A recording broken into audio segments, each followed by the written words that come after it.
The piercing scream echoed across the still water at 3 a.m. But when Mia rushed to her lake house window, the moonlit surface was empty, just like the 11 other nights she'd heard it. Tonight, she would finally discover what lurked beneath the calm facade of her family's secluded retreat, and why every previous owner had fled in terror. These are 11 true stories of lake house horror that will make you question every shadow dancing on the water and every creak of the old wooden dock. The Thompson family had been coming to Lake Meredith for 3 generations. But Olivia had never experienced anything like the terror that began on their first night back in July 2022. What started as a peaceful family reunion at their beloved lake house would spiral into a nightmare that would forever change how they viewed their cherished retreat. Olivia and her husband James had driven up from Denver with their 2 young children, 8-year-old Evelyn and 6-year-old Henry, expecting nothing more than a week of swimming, fishing, and reconnecting with the tranquil waters that had been Olivia's childhood sanctuary. The lake house, a modest 2-story cabin with weathered cedar siding and a wraparound deck, sat on a secluded cove where the water was so still it reflected the pine trees like a mirror.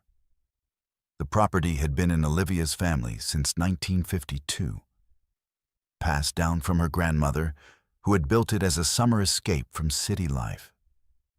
The first day passed without incident. The children splashed in the shallow water near the dock, while Olivia and James unpacked and settled in. As evening approached, they grilled burgers on the deck and watched the sunset paint the lake in shades of orange and pink. The familiar sounds of loons calling across the water and the gentle lapping of waves against the shore filled Olivia with the same sense of peace she'd known since childhood. After putting the children to bed in the loft, Olivia and James sat on the deck with glasses of wine, discussing plans for the rest of the week. It was just past midnight when Olivia first heard them. The soft, deliberate sound of bare feet walking across the wooden dock. She jolted awake in the master bedroom, her heart immediately racing. The sound was unmistakable. Step, pause, moving slowly from one end of the dock to the other.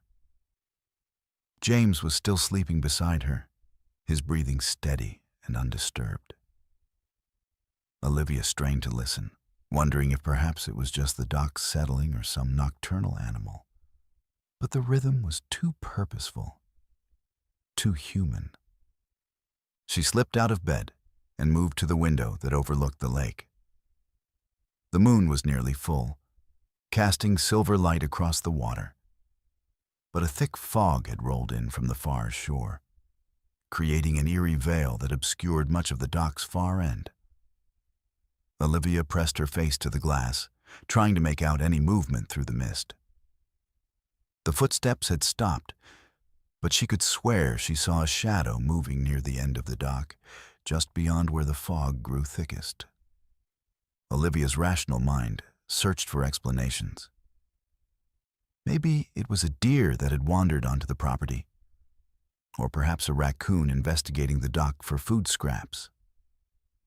But as she watched, the shadow seemed to move with human-like deliberation, pausing at the very edge of the dock before disappearing entirely into the fog. She waited at the window for another 10 minutes, but the mysterious figure didn't reappear, and the footsteps didn't resume. The next morning, Olivia mentioned the incident to James over coffee on the deck. He listened with the patient expression of a husband who had learned to take his wife's concerns seriously. But she could see the skepticism in his eyes. Maybe it was just the dock shifting with the temperature change, he suggested. You know how wood expands and contracts. Olivia wanted to believe him, but she couldn't shake the memory of that purposeful rhythm, the way the footsteps had seemed to pause and consider before moving forward. They spent the day on the lake, taking the children out in the small motorboat and exploring the hidden coves they'd discovered over the years. Evelyn and Henry delighted in jumping off the dock into the cool water, their laughter echoing across the cove. For a while, Olivia forgot about the mysterious footsteps, caught up in the joy of watching her children experience the same freedom she had known at their age. But as night fell on their second evening, the fog began to roll in again, and Olivia felt a familiar anxiety settling in her chest. She found herself glancing repeatedly toward the dock as they ate dinner, watching for any sign of movement. James noticed her distraction and gently placed his hand on her arm. "Liv, you're going to drive yourself crazy if you keep looking for problems," he said softly. "This place has always been safe. Your family has been coming here for 70 years. Olivia nodded and tried to focus on the children's chatter about their plans for the next day. But as bedtime approached, she couldn't shake the feeling that something was waiting for them in the fog. She checked and double-checked the locks on all the doors, something she'd never bothered to do in all her years at the lake house. The cabin had always felt like a haven, a place where the outside world couldn't intrude. But now she found herself questioning that assumption. At 3:17 a.m., the footsteps returned. This time, Olivia was already partially awake, her subconscious apparently attuned to the threat. The sound was exactly the same. Bare feet moving slowly across the wooden planks, pausing occasionally as if the walker was studying something or listening for sounds from the house. Olivia's heart hammered as she carefully extracted herself from bed, determined to get a better look at whatever was out there.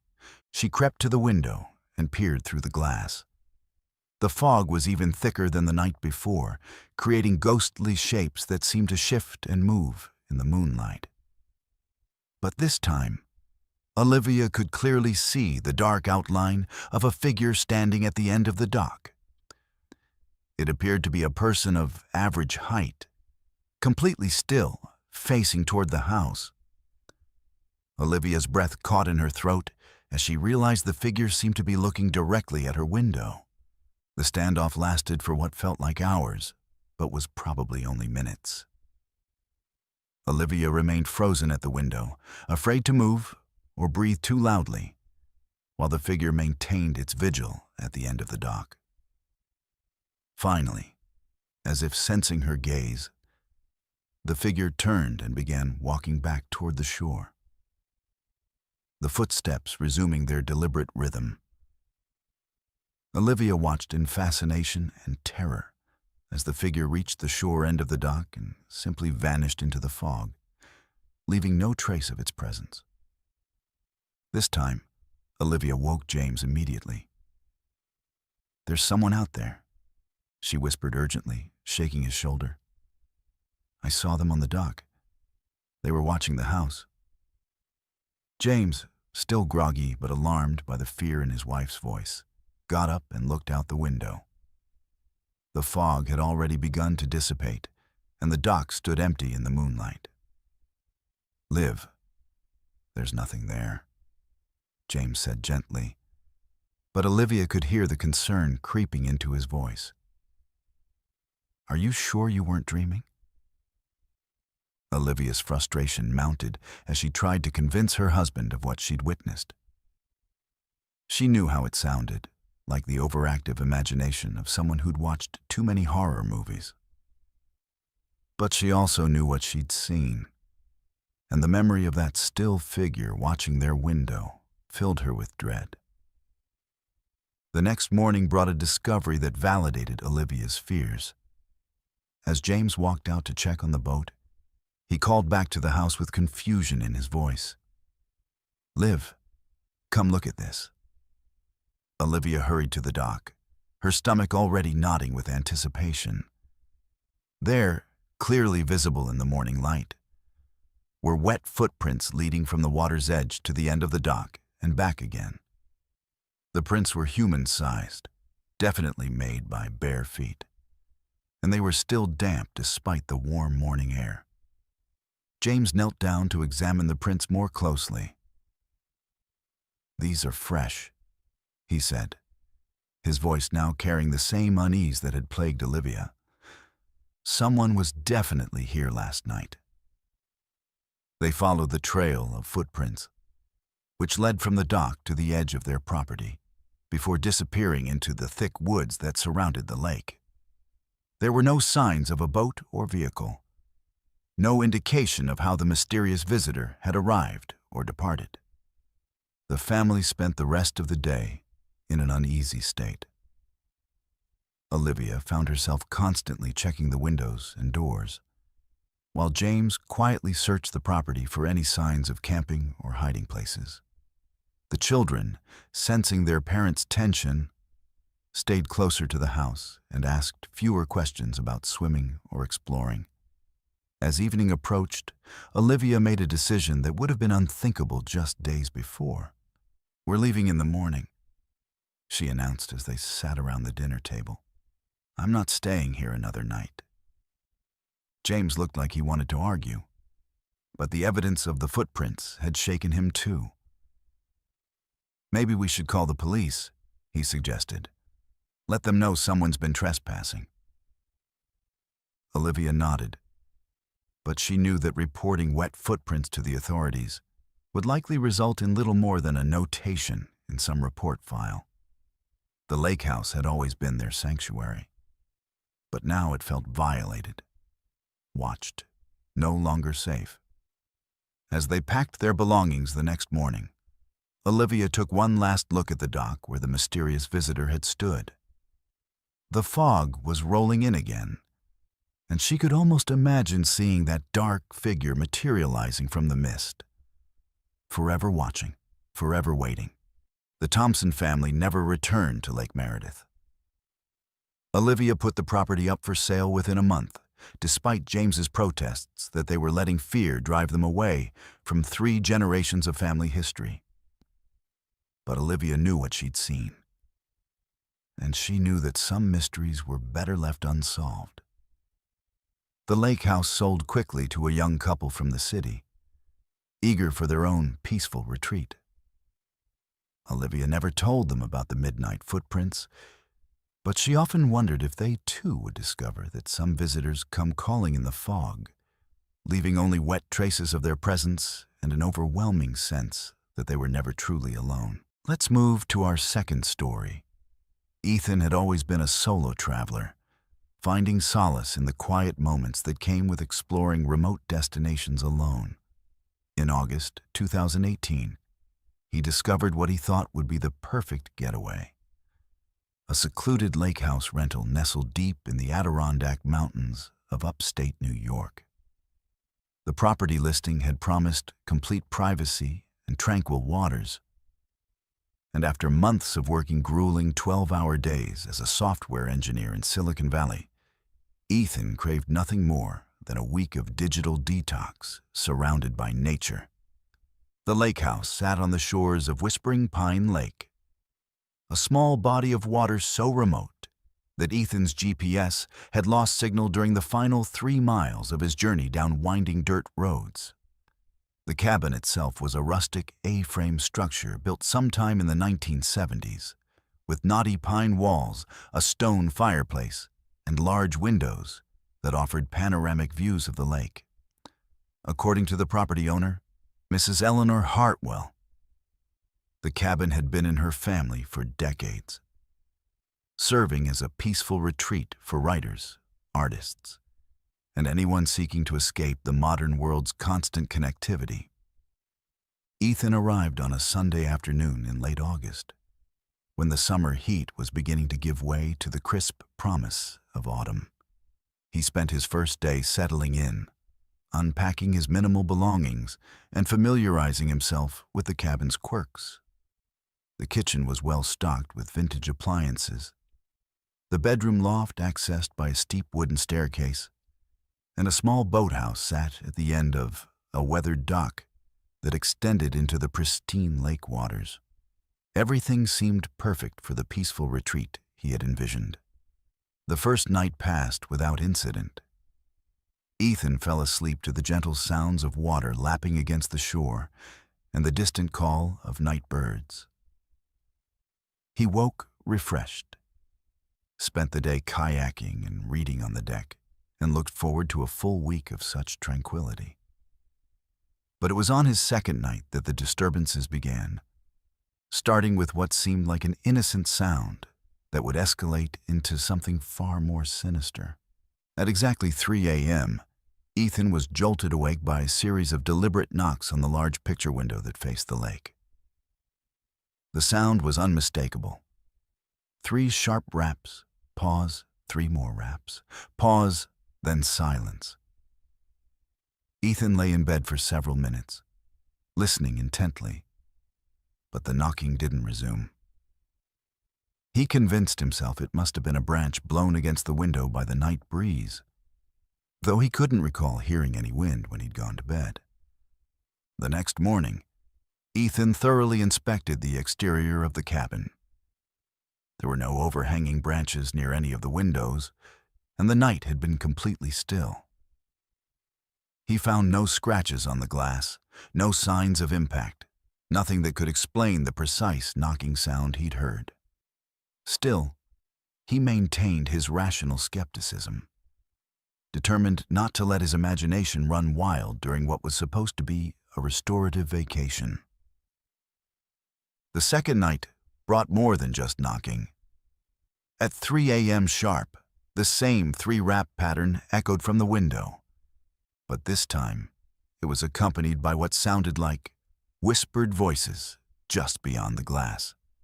Ethan strained to make out words, but the whispers were too faint and seemed to come from multiple sources, creating an overlapping murmur that was both hypnotic and deeply unsettling. The combination of knocking and whispers lasted for exactly 10 minutes before stopping as abruptly as it had begun. This time, Ethan didn't wait until morning to investigate. He grabbed a flashlight and went outside, scanning the area around the window where the sounds had originated. The beam of his flashlight revealed nothing but undisturbed pine needles and the normal debris of a lakeside forest floor.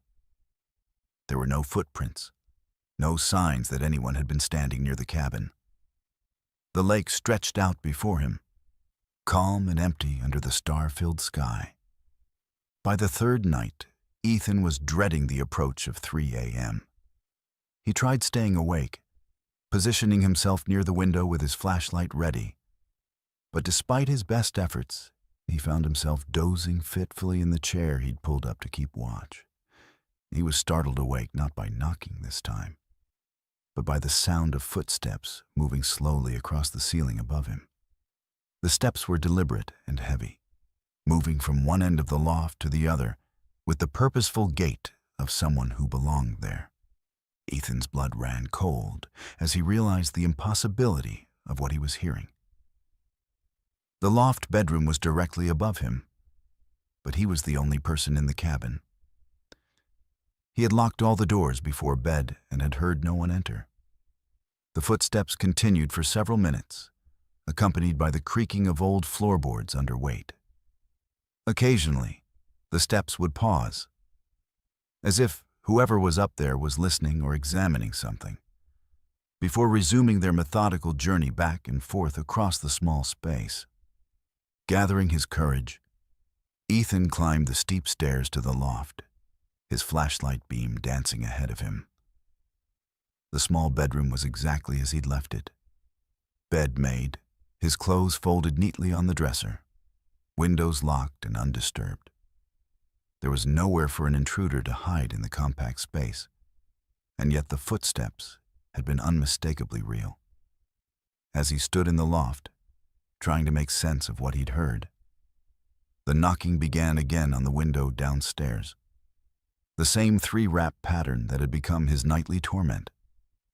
The fourth night brought the most terrifying escalation yet. At 3 a.m., all the previous phenomena occurred simultaneously.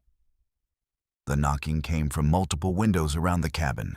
The whispers seemed to emanate from both inside and outside the walls. and the footsteps moved not just across the loft, but throughout the entire structure. It was as if the cabin had become the center of some invisible gathering, with unseen entities moving freely through spaces that should have been secure. But it was what Ethan discovered the next morning that truly shattered his resolve to stay. While exploring the property in daylight, searching for any rational explanation for the nighttime disturbances, he decided to investigate the old boathouse at the end of the dock. The structure was smaller than it had appeared from the cabin, with a single room that housed an ancient rowboat and various pieces of fishing equipment. But hanging from the rafters, almost hidden in the shadows, were dozens of small dolls made from twigs, string, and what appeared to be animal bones. The dolls were crudely constructed but arranged with deliberate care, each one slightly different but sharing certain disturbing characteristics. They all faced toward the cabin, their twig arms positioned as if reaching or grasping, and many had small stones where eyes should be.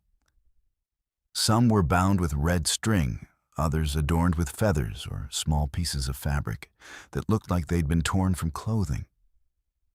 The collection gave the impression of a shrine or altar, created by someone with very specific and unsettling intentions.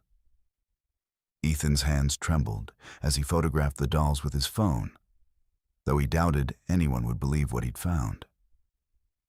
The discovery transformed his understanding of the nightly disturbances from possible supernatural phenomena to something potentially more sinister. Someone had been using this property for purposes that had nothing to do with peaceful retreats, and the elaborate arrangement of dolls suggested a level of obsession and ritual that made Ethan's skin crawl. That afternoon, Ethan called Mrs. Hartwell to ask about the boathouse and its contents. Her reaction was immediate and telling, a sharp intake of breath followed by a long pause before she spoke. "I was hoping someone had cleared those out," she said finally, her voice strained. "I've tried to have them removed several times, but they always come back. The previous caretaker said they've been appearing there for years, and anyone who disturbs them experiences difficulties." When Ethan pressed for more details, Mrs. Hartwell reluctantly explained that multiple guests had reported similar nighttime disturbances over the past decade. The experiences were so consistent and disturbing that she'd stopped renting the property to families with children and had been considering selling it altogether. "I probably should have warned you," she admitted, "but I was hoping the activity had stopped. It sometimes goes quiet for months at a time." Ethan felt a mixture of vindication and fury. He wasn't losing his mind, but he'd been deliberately misled about the nature of the property he'd rented. Mrs. Hartwell offered to refund his money if he wanted to leave early, but Ethan decided to stay one more night, driven by a combination of curiosity and stubborn determination to understand what was happening.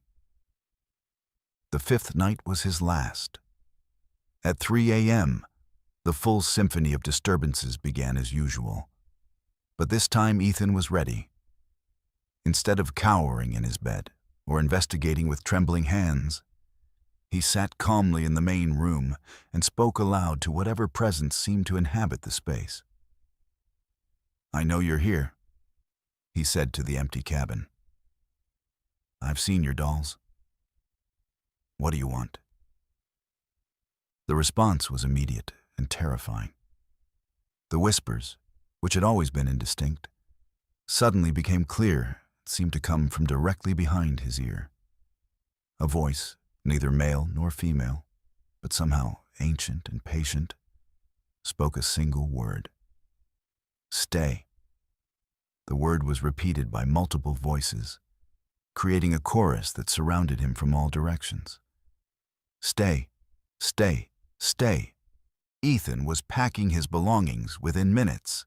As he loaded his car in the pre-dawn darkness, he could feel eyes watching him from the boathouse, though he refused to look in that direction. He drove straight through to the nearest town and spent the rest of his vacation in a conventional hotel, trying to process what he'd experienced. Months later, Ethan learned that Mrs. Hartwell had indeed sold the property, but not to another vacation rental company. The new owners were a group of paranormal researchers who had heard rumors about the lake house and wanted to conduct a formal investigation. Their preliminary findings, which Ethan discovered through online forums dedicated to supernatural phenomena, suggested that the property had been the site of some kind of ritualistic activity dating back decades, possibly related to local folklore about entities that lived beneath the lake's surface. Ethan never returned to the Adirondacks, and he never again rented a property that promised complete isolation. Some forms of solitude, he learned, come with a price that no peaceful vacation could justify.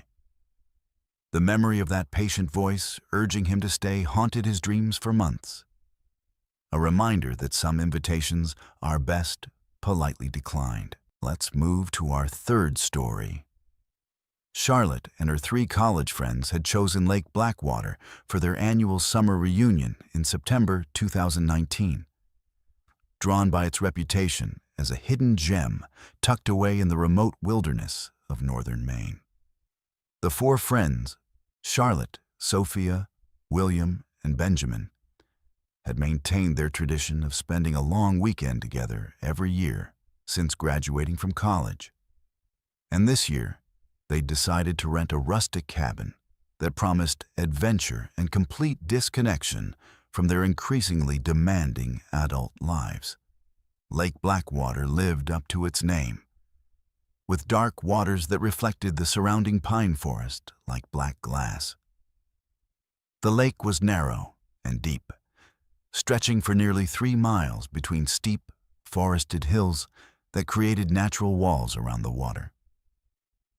The rental cabin sat on the northern shore, accessible only by a winding dirt road that seemed to disappear into the wilderness. The property came with 2 kayaks, a small motorboat, and a dock that extended into water so deep that you couldn't see the bottom even on the brightest days.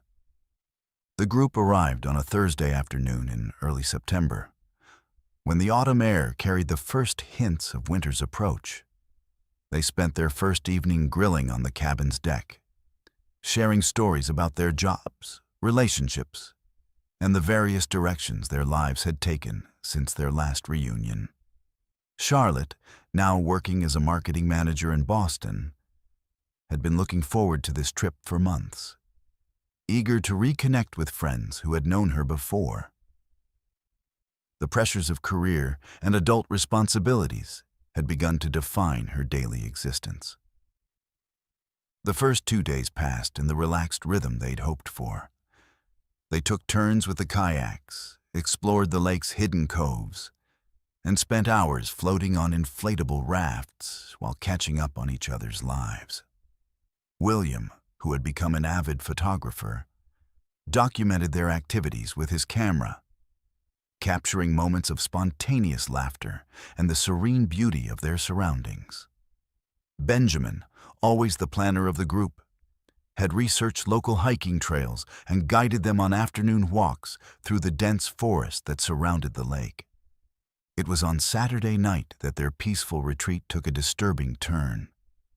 The 4 friends had decided to take an evening paddle, with Charlotte and Sophia sharing 1 kayak, while William and Benjamin took the other. They planned to watch the sun set from the middle of the lake, then return to the cabin for a late dinner and evening by the fireplace. The plan was simple and safe. They were all experienced paddlers, and the lake's calm waters posed no apparent threat. They launched their kayaks just as the sun began to sink toward the western hills, painting the sky in shades of orange and purple. The water was perfectly still, broken only by the rhythmic splash of their paddles and the occasional call of a loon from somewhere across the lake. For Charlotte, these moments captured everything she loved about their annual reunions. the sense of friendship, adventure, and temporary escape from the complexities of modern life. They spent nearly an hour on the water, drifting and talking as the sky darkened and the first stars began to appear. When they finally decided to head back to shore, Charlotte and Sophia were trailing behind the boys' kayak by about 50 yards, taking their time and enjoying the peaceful evening. The dock was clearly visible in the distance, illuminated by the cabin's porch lights, and they could see William and Benjamin's kayak steadily making its way toward shore. It was then that Charlotte noticed something that made her blood run cold. A third kayak had appeared on the lake, moving parallel to their course but staying in the shadows near the eastern shore. The mysterious kayak was occupied by a single paddler, who seemed to be keeping pace with their group, maintaining a consistent distance that suggested deliberate surveillance rather than coincidental travel. "Sophia, look over there," Charlotte whispered, pointing toward the eastern shore. "Do you see that other kayak?" Sophia squinted into the gathering darkness and nodded with growing concern. "Yeah, I see it. Where did it come from? There wasn't anyone else on the lake when we came out." The two women watched as the mysterious kayak continued its parallel course, never getting closer but never falling behind. The paddler appeared to be alone and moved with the smooth efficiency of someone very familiar with these waters. What disturbed Charlotte most was the sense that they were being watched, studied, evaluated by someone who had appeared from nowhere and seemed to know exactly where they were going. Charlotte called out to William and Benjamin, who were now about 100 yards ahead of them. "Guys, there's another kayak on the lake. Did you see where it came from?" William turned and followed Charlotte's pointing finger toward the eastern shore. Even from a distance, they could see his posture change as he spotted the mysterious paddler. Benjamin immediately began paddling more aggressively toward the dock, clearly sensing the same unease that was growing among the group. As they approached the shore, the mysterious kayak suddenly changed course, moving from the shadows toward the center of the lake with startling speed. The paddler was no longer trying to maintain distance or stay hidden. Instead, they seemed to be positioning themselves to intercept the group before they could reach the safety of the dock. "Paddle faster," Charlotte urged Sophia.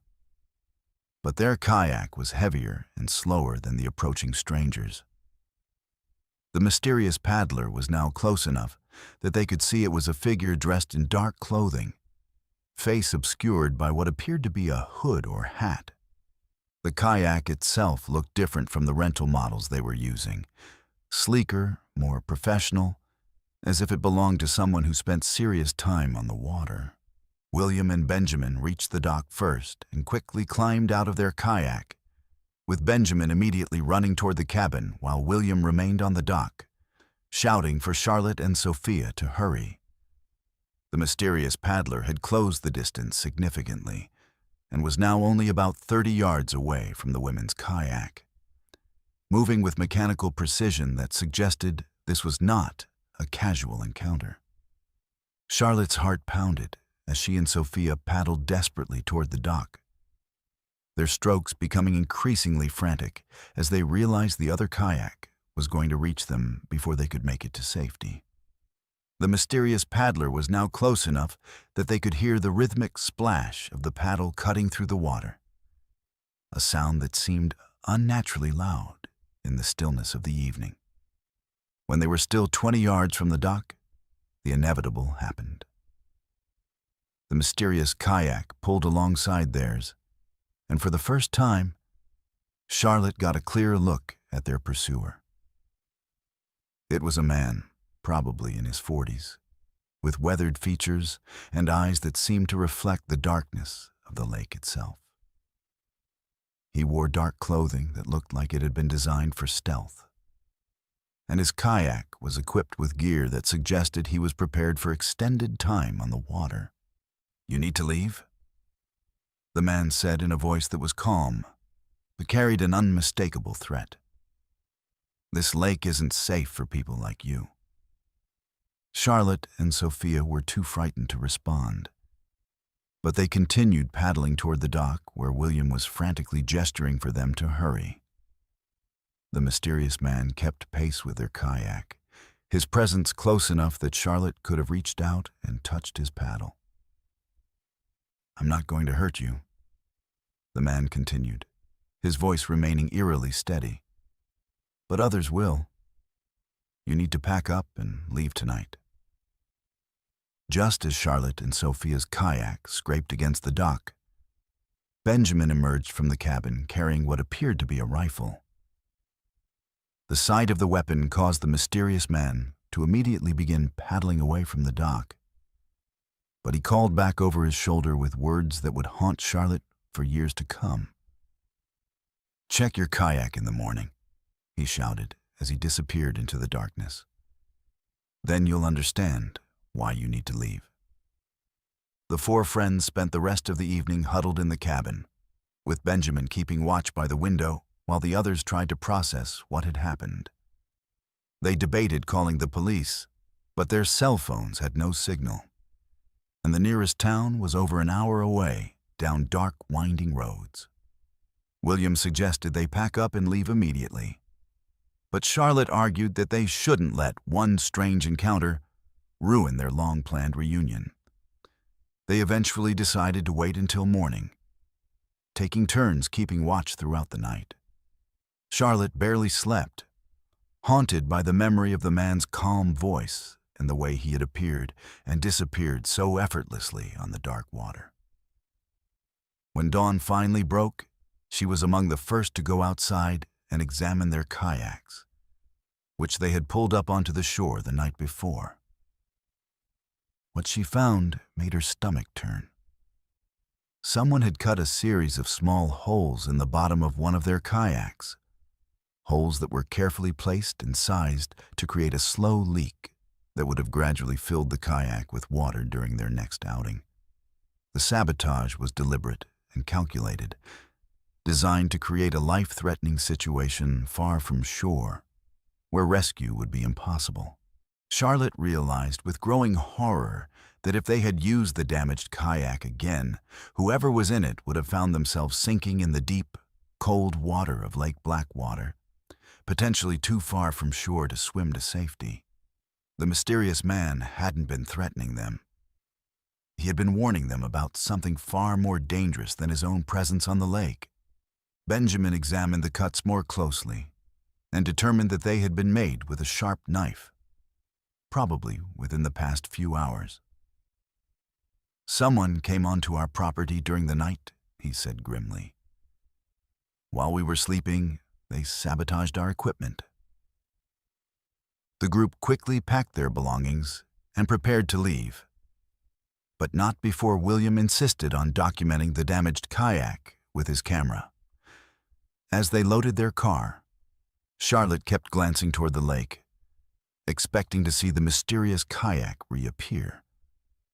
But the water remained empty and still. During the drive back to civilization, they stopped at the first town with cell service and reported the incident to local police. The officer who took their statement listened with a weary expression that suggested he had heard similar stories before. Lake Blackwater has a reputation, he explained. We get reports of unusual activity up there a few times a year. People camping where they shouldn't, trespassing on private property, that sort of thing. Sounds like you ran into one of the local troublemakers. But Charlotte knew it was more than that. The man in the kayak had saved their lives, warning them about a threat they hadn't even realized existed. Someone else had been watching them. Someone who had crept onto their property in the dead of night and sabotaged their equipment with the clear intention of causing harm. Months later, Charlotte discovered through online research that Lake Blackwater had been the site of multiple drowning incidents over the past decade. including several cases where experienced paddlers had mysteriously capsized in calm water. The local authorities had attributed these incidents to equipment failure or user error. But Charlotte wondered if there was a more sinister explanation. The four friends never returned to Lake Blackwater, and their annual reunions moved to more populated, well-monitored destinations. Charlotte often thought about the mysterious man who had warned them, wondering if he was still out there, still watching the lake, still trying to protect unsuspecting visitors from whatever danger lurked beneath its dark surface. She never learned his identity, but she remained convinced that his intervention had saved their lives. The damaged kayak served as a permanent reminder that some threats remain hidden until it's almost too late, and that sometimes the most frightening encounters are the ones that reveal how close you came to a danger you never saw coming. Let's move to our fourth story. In the summer of 1954, newlyweds Theodore and Hazel Morrison thought they had discovered paradise when they rented a charming lake house on the shores of Cedar Point Lake in rural Wisconsin. The property had been advertised as a romantic honeymoon retreat, complete with original hardwood floors, a stone fireplace, and panoramic views of the pristine lake that stretched for miles in every direction. What they found instead was a nightmare that would haunt them for the rest of their lives and ultimately lead to the property being condemned by local authorities. Theodore was a young accountant from Milwaukee who had saved for months to afford a proper honeymoon for his bride. Hazel, a schoolteacher with a love for quiet places and natural beauty, had been enchanted by the photographs of the lake house that the rental agency had provided. The cabin dated back to the 1920s and had been in the same family for generations, passed down through a lineage of owners who had each added their own touches to the rustic structure. The current owner, an elderly woman named Mrs. Dorothy Blackwood, had seemed eager to rent the property for the summer, offering the young couple a rate that seemed almost too good to be true. The lake house sat on a small peninsula that jutted into the calm waters of Cedar Point Lake, surrounded by towering oak trees that provided natural privacy and shade during the warm summer months. The interior was decorated with vintage furnishings that gave the place a cozy, lived-in feeling, and the walls were covered with old photographs dating back decades, showing various families who had enjoyed the property over the years. Theodore and Hazel arrived on a Saturday afternoon in late June, their car loaded with wedding gifts and enough supplies for a 2-week stay. The first few days passed like a dream. They spent their mornings fishing from the dock, their afternoons exploring the lake in a small rowboat that came with the property, and their evenings sitting by the fireplace, planning their future together. Hazel delighted in the complete silence of the location, so different from the bustling city life they had left behind. Theodore, who had been working long hours for months to save for their wedding and honeymoon, finally felt himself beginning to relax into the peaceful rhythm of lake life. It was on their 4th night that they first heard the tapping. Theodore was awakened around 2 a.m. by a soft, rhythmic sound that seemed to come from inside the walls of the bedroom. At first, he thought it might be a mouse or some other small creature that had made its way into the old structure. But the sound was too deliberate, too patterned to be random animal activity. The tapping came in groups of 3, followed by a pause, then 3 more taps, as if someone were trying to communicate through the walls using a simple code. Theodore lay in bed, listening to the patterned repeat for nearly an hour before it finally stopped. He didn't want to wake Hazel, who was sleeping peacefully beside him, so he made a mental note to inspect the walls in the morning for any signs of pest activity. But when daylight came, his examination of the bedroom walls revealed nothing unusual. The tapping had seemed to come from different locations throughout the night, moving from the wall behind their bed to the wall near the window, then to the wall that separated their bedroom from the main living area. The next night, the tapping returned, but this time it was accompanied by what sounded like faint whispers coming from the same locations in the walls. Theodore woke Hazel, who listened with growing alarm as the whispers seemed to move around the room, sometimes seeming to come from directly behind the headboard of their bed. The whispers were too soft to make out individual words, but they had the cadence and rhythm of human speech, as if multiple people were having quiet conversations just out of earshot. "Theodore, there's someone in the walls," Hazel whispered, her voice trembling with fear. "How is that possible?" Theodore, despite his own growing unease, tried to maintain his rational perspective. "Old houses make all kinds of sounds, honey. The wood expands and contracts with temperature changes, and sometimes it can sound almost like voices." But even as he spoke the words, he knew they didn't adequately explain the deliberate nature of what they were hearing. By the sixth night, the phenomena had escalated significantly. The tapping and whispers were now joined by what sounded like footsteps moving between the walls, as if there were hidden passages or spaces that allowed unseen figures to move freely throughout the structure. The sounds seemed to follow them from room to room, and Hazel became convinced that they were being watched by invisible eyes that could see through the walls. During their investigation of the house the next morning, Theodore made a discovery that chilled him to the bone. While examining the wall behind their bed more closely, he noticed that one of the old photographs hanging in the bedroom showed a family gathered on the lake house's front porch. The photograph was dated 1931, and it showed a man, woman, and 3 children posing for the camera. What disturbed Theodore was that the faces in the photograph seemed to match the whispered voices they had been hearing. He could almost imagine the conversations that might have taken place between the family members captured in the image. When he pointed this out to Hazel, she studied the photograph with growing horror. "Theodore, look at their eyes," she said softly. "They're all looking directly at the camera, but it's like they're looking at us, not at the photographer." Theodore tried to dismiss his wife's observation as the product of an overactive imagination fueled by several nights of poor sleep. But he couldn't deny that there was something unsettling about the photograph. The family members seemed to be staring out of the frame with expressions that were difficult to read, not quite smiling, not quite serious, but somehow expectant, as if they were waiting for something to happen.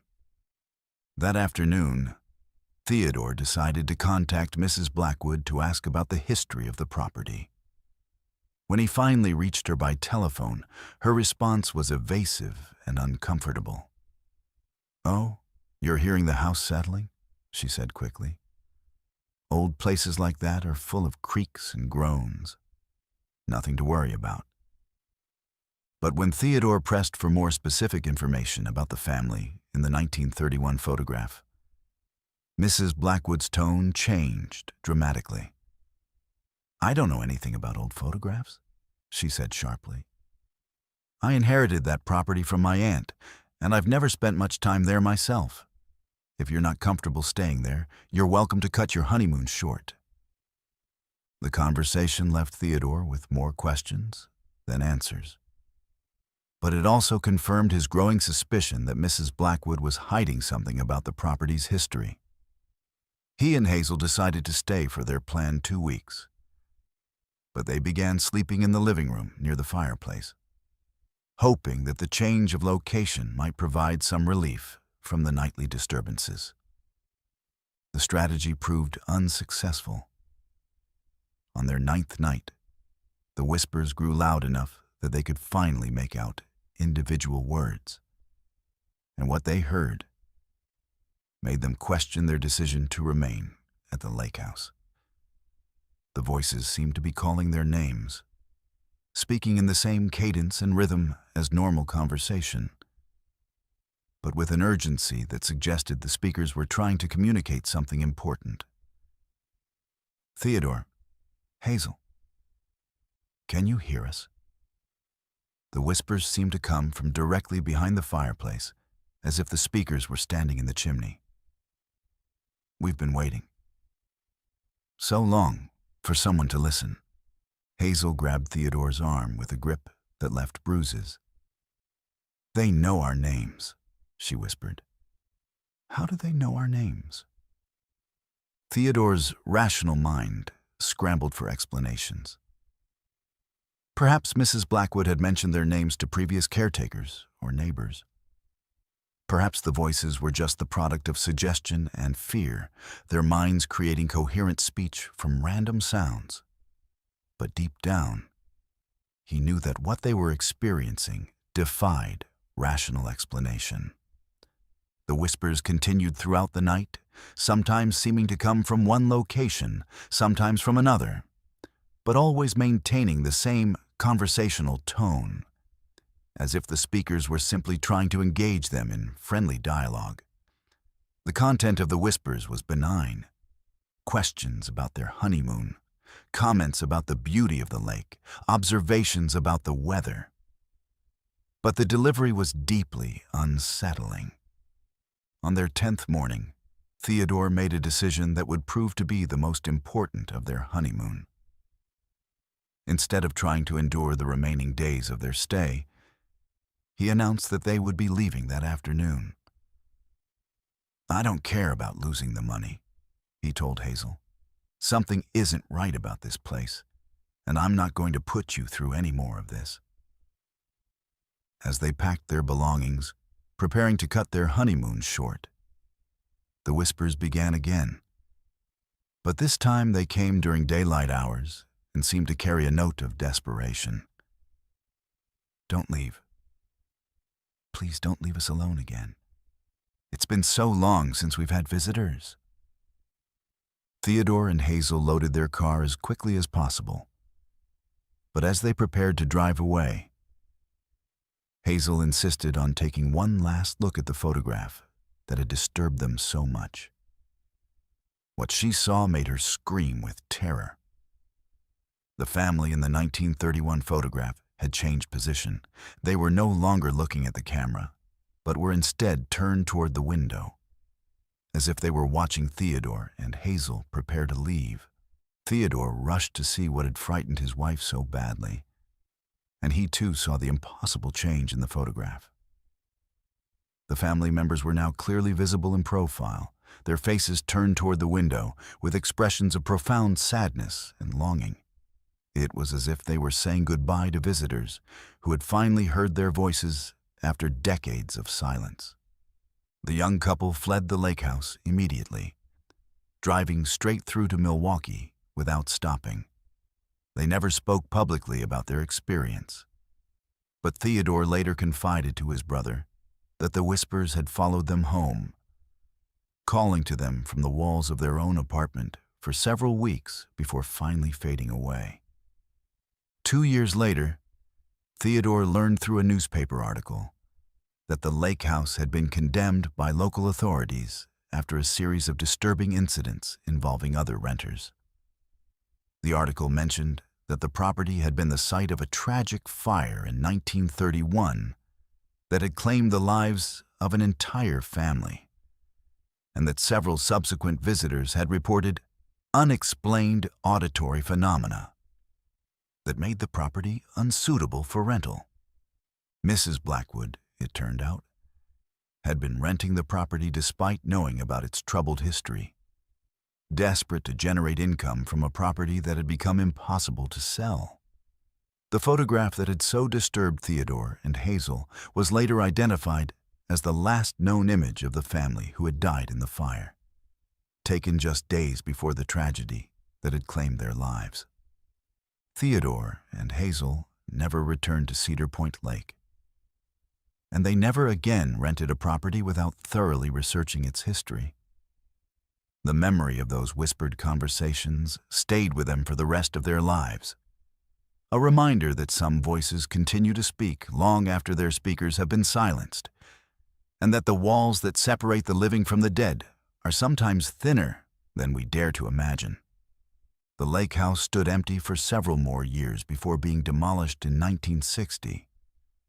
But locals reported that even after the structure was gone, visitors to the site would sometimes hear faint whispers carried on the wind, as if the family who had died there was still trying to communicate with anyone willing to listen. Let's move to our fifth story. Liam and Aurora had been hiking together for 3 years, but their August 2015 backpacking trip to the remote wilderness of northern Montana would be their last. The couple, both experienced outdoors enthusiasts in their late 20s, had chosen the Glacier Peak area specifically for its reputation as one of the most isolated and challenging hiking destinations in the continental United States. What they discovered in those dense forests would test not only their survival skills, but their very sanity. The trail they had chosen was a 50-mile loop that would take them through pristine wilderness areas rarely visited by casual hikers. Liam, a geologist from Seattle, had been drawn to the area by reports of unique rock formations and mineral deposits that could only be found in this particular region. Aurora, a wildlife photographer, was hoping to capture images of the elusive mountain goats and grizzly bears that inhabited the high alpine meadows. Their plan was to complete the loop over 6 days, carrying all their supplies in heavy backpacks and camping at designated wilderness sites along the route. They began their hike on a Tuesday morning in late August, when the weather was still warm, but the first hints of autumn were beginning to show in the changing colors of the aspen trees. The trailhead was located at the end of a long dirt road that had taken them nearly 2 hours to navigate in their pickup truck, and they saw no other vehicles when they parked and shouldered their packs. The isolation was exactly what they had been seeking. A chance to disconnect from the modern world and experience the raw beauty of untouched wilderness. The first 2 days of hiking proceeded without incident. They made good time on the well-maintained trail, stopping frequently to admire the dramatic mountain vistas and to photograph the abundant wildlife. Aurora was particularly excited by the number of bears they spotted from a safe distance, and Liam filled his field notebook with observations about the geological formations they encountered. They camped at designated sites both nights, following all proper wilderness protocols and feeling confident in their preparation and equipment. It was on the 3rd day that their peaceful adventure began to transform into something far more sinister. They had been hiking for about 4 hours when they noticed they were being followed. The sounds were subtle at first, the occasional snap of a twig or rustle of leaves that seemed to come from the trail behind them rather than from the surrounding forest. Liam, who had developed keen observational skills through his geological fieldwork, was the first to notice that the sounds maintained a consistent distance from their position, speeding up when they walked faster and slowing down when they paused to rest. "Aurora, I think there's someone behind us," he said during one of their rest stops, speaking in a low voice that wouldn't carry far in the still forest air. "I've been hearing footsteps for the past hour, and they're definitely human." Aurora listened carefully and soon picked up on the same pattern Liam had noticed. The sounds were rhythmic and deliberate, clearly made by someone wearing boots and moving with purpose. What disturbed her most was the stealth involved. Whoever was following them was making an effort to remain hidden, staying far enough back that they couldn't be seen, but close enough that their presence was detectable to anyone paying attention. The couple decided to test their suspicions by making several sudden changes in their hiking pace and direction. Each time they speeded up or slowed down, the sounds behind them adjusted accordingly. When they stopped abruptly and listened, the footsteps would cease almost immediately, as if their pursuer was also stopping to listen. The pattern was too consistent to be explained by coincidence or by the presence of another hiking party simply traveling in the same direction. By late afternoon, Liam and Aurora had become increasingly concerned about their situation. They were still 2 days away from the nearest trailhead, traveling through terrain that offered few opportunities for evasion or alternative routes. The forest was dense enough that visibility was limited to just a few dozen yards in any direction, making it impossible to get a visual confirmation of who or what was following them. They decided to push on toward their planned campsite, hoping that the approaching darkness might provide some advantage, or that their pursuer would abandon the chase. As evening approached, the pursuit took on a more aggressive character. The sounds behind them grew closer and more distinct, and they began to hear what sounded like whispered conversations between multiple people. The realization that they were being followed by more than one person sent a chill through both hikers. A single person tracking them through the wilderness might have been explained by curiosity or coincidence. But a group suggested more organized and potentially malicious intent. When they reached their planned campsite, Liam and Aurora made a difficult decision. Instead of setting up their tent and spending the night in the exposed clearing, they decided to continue hiking into the darkness, hoping to reach the next checkpoint on their route before their pursuers could close the distance. They switched on their headlamps and began what would become the most terrifying night of their lives. The pursuit through the dark forest was relentless. Behind them, they could hear the sounds of at least 2 people moving through the underbrush with the confidence of individuals who knew the terrain well. The pursuers had also switched on lights, and Liam and Aurora could occasionally catch glimpses of flashlight beams sweeping through the trees behind them. What was most disturbing was that their pursuers no longer seemed to be making any effort to remain hidden. They were closing the distance steadily and appeared to be herding the couple toward some predetermined destination. After hiking for nearly 3 hours in the darkness, Liam and Aurora spotted something that initially filled them with hope. The lights of what appeared to be a building through the trees ahead. As they got closer, they realized it was an old ranger station, a small log structure that looked like it had been abandoned for years. The building was dark except for a few windows that glowed with a dim, flickering light that suggested the presence of oil lamps or candles rather than electric lighting. The couple approached the ranger station cautiously, calling out to announce their presence to anyone who might be inside. Their shouts echoed through the forest without response, but the building clearly showed signs of recent occupation. Smoke was rising from the chimney, and they could see movement behind the lit windows. More importantly, the structure represented potential shelter and possibly a radio or telephone they could use to call for help. When they reached the front door of the ranger station, they found it was locked, but they could hear sounds of activity inside. The scraping of furniture, muffled voices, and what sounded like people moving around in the small space. Liam pounded on the door and shouted for help, explaining that they were hikers who were being pursued by unknown individuals.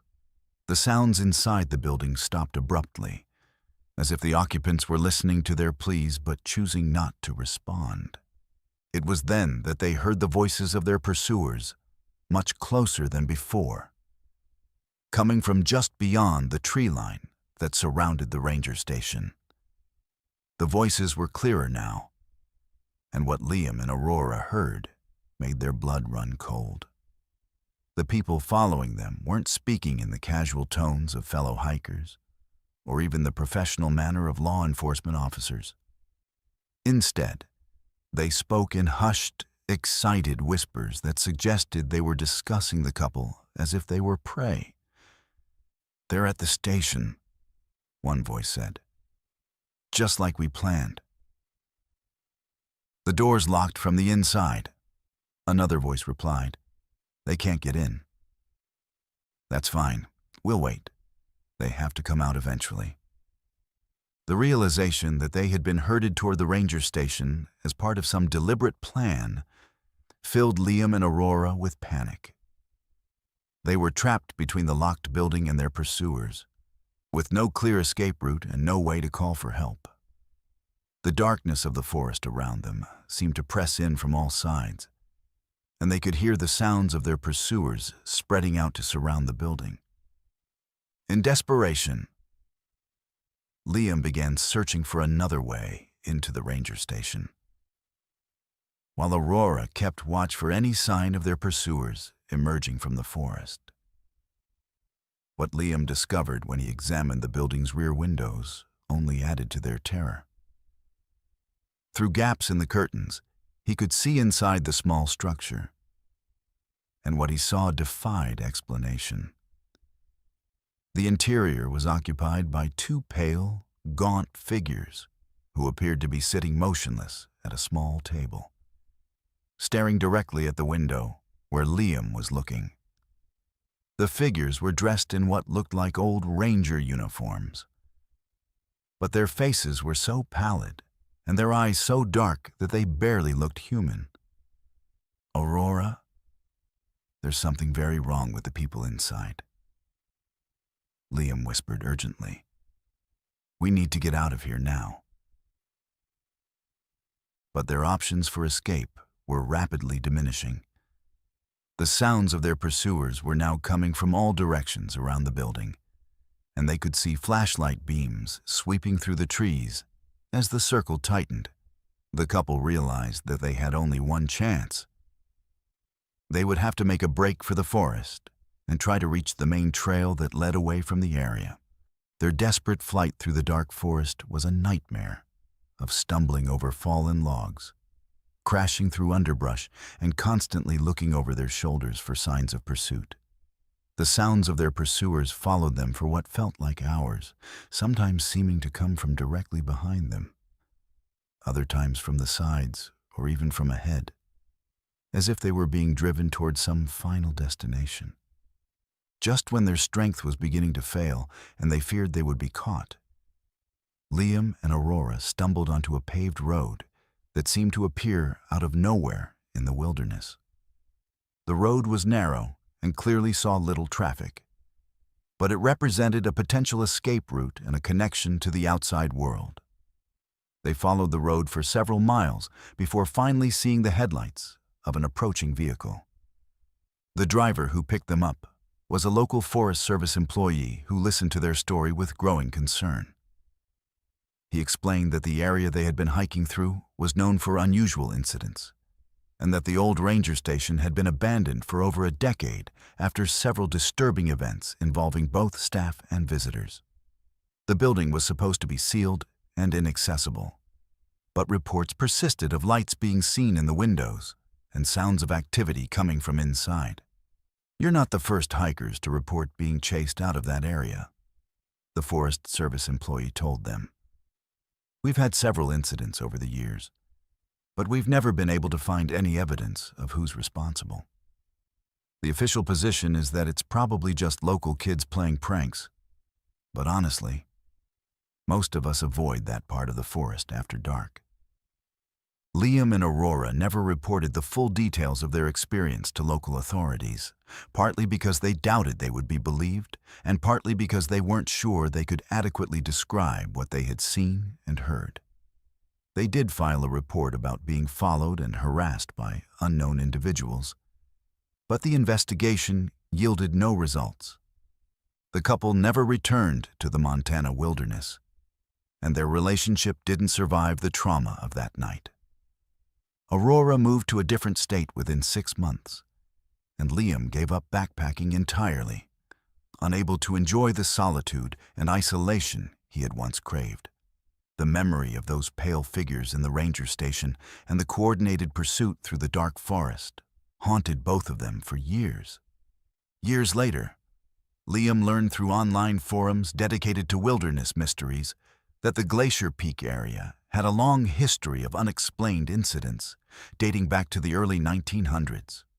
The old ranger station had been the site of several disappearances and deaths, and multiple hikers had reported encounters with individuals who seemed to be part of some kind of organized group operating in the remote wilderness.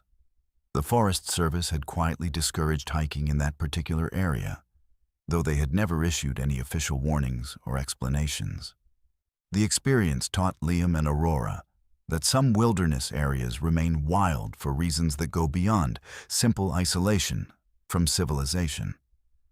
Some places harbor secrets that are better left undisturbed, and some pursuits end only when the pursued reach the safety of the modern world and leave the darkness of the forest behind. Let's move to our sixth story.